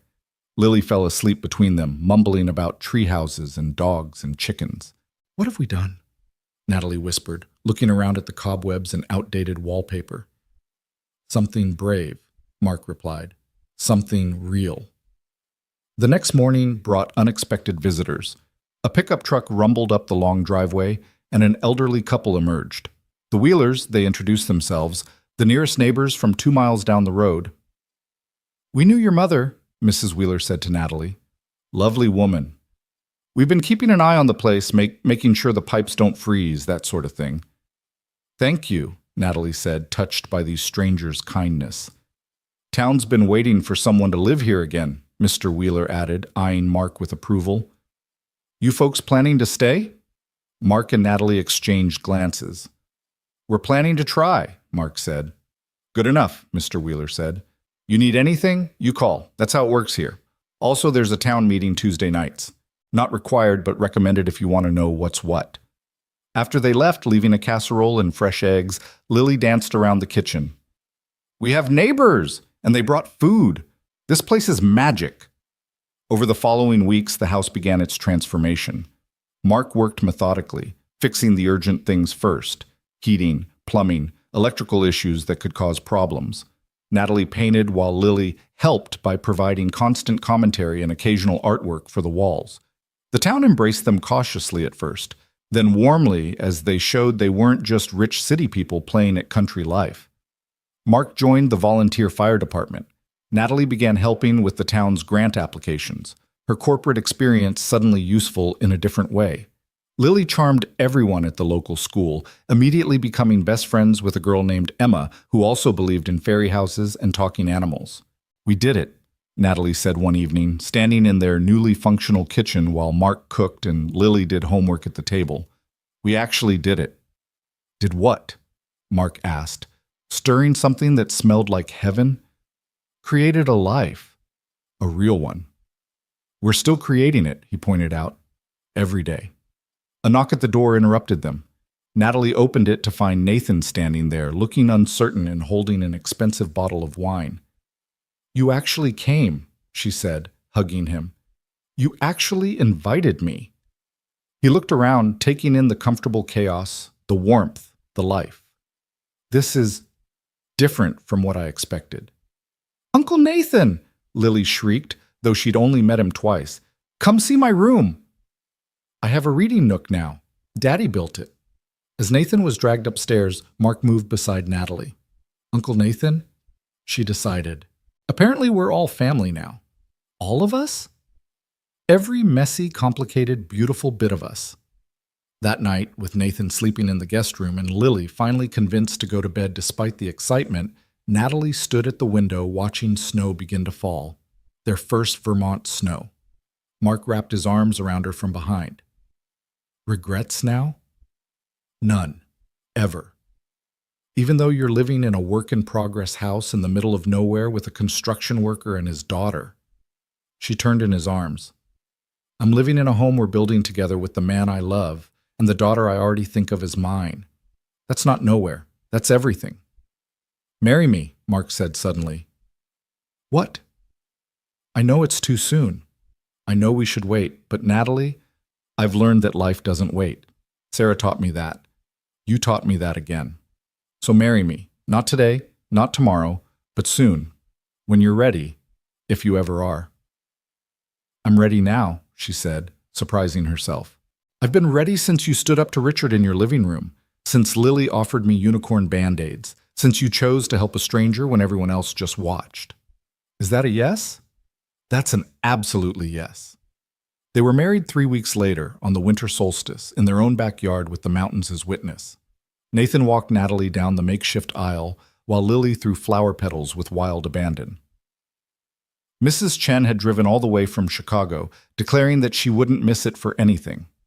Tom, Jerome, and Miguel came too, turning it into a reunion of sorts. Dr. Martinez attended, reporting that the company was stabilizing under her leadership, focusing on actual pharmaceutical development rather than profit margins. "You did the right thing walking away," she told Natalie. "It freed all of us to do better." The ceremony was simple, the reception casual, food prepared by neighbors, music from someone's iPhone speaker, dancing in the barn they'd spent a week cleaning out for the occasion. Lily performed a piano piece that bore no resemblance to any known melody, but was played with such joy that everyone applauded thunderously. "I want to make a toast," Nathan said, raising his glass. "To my sister, who had the courage to fall apart so she could rebuild. To Mark, who caught her when she fell. To Lily, who reminds us all that joy is a choice. And to Sarah, who I never met but who clearly raised these two to be ready for each other." There wasn't a dry eye in the barn. Later, as the party continued, Natalie found herself outside in the snow with Lily, who was trying to catch snowflakes on her tongue. "Are you my mom now?" Lily asked suddenly. Natalie's heart clenched. "I'm your Natalie. Is that okay?" "More than okay. I think I can have a mommy in heaven and a Natalie on earth. That's like being double loved." "Double loved. I like that." "Me too." Lily took her hand. "Want to know a secret?" "Always. I think Mommy sent you. Like a present. Not a replacement, but an addition. Like when you think your family is complete, but then someone new comes and you realize there was a space for them all along." Natalie knelt in the snow, not caring about her wedding dress, and hugged Lily tight. "You know what? I think you might be right." "I'm always right about family stuff," Lily said matter-of-factly. "It's my superpower." As they stood to go back inside, a figure appeared at the edge of the property. For a moment, Natalie's heart stopped, thinking it might be Richard or some remnant of her old life come to destroy this new one. But it was just Mr. Wheeler coming to deliver his own wedding gift. A puppy, golden retriever mixed with something indeterminate, all paws and enthusiasm. "Every family needs a dog," he said gruffly. "This one needs a family." Seemed like a match. Lily's scream of joy could probably be heard in Chicago. "What should we name him?" Mark asked, laughing as the puppy immediately tried to eat his shoelaces. Hope, Natalie said without hesitation. We should name him Hope. Hope the dog, Lily giggled. That's silly. The best things usually are, Mark said, catching Natalie's eye. As the evening wound down and guests began to leave, Natalie stood in her mother's house, now their house, and marveled at the journey. 6 weeks ago, she'd been a CEO with billions at her command and emptiness in her heart. Now she was a wife, a mother figure, a community member, a woman with paint under her fingernails and love in every corner of her life. Thank you, she whispered to whatever force had orchestrated this.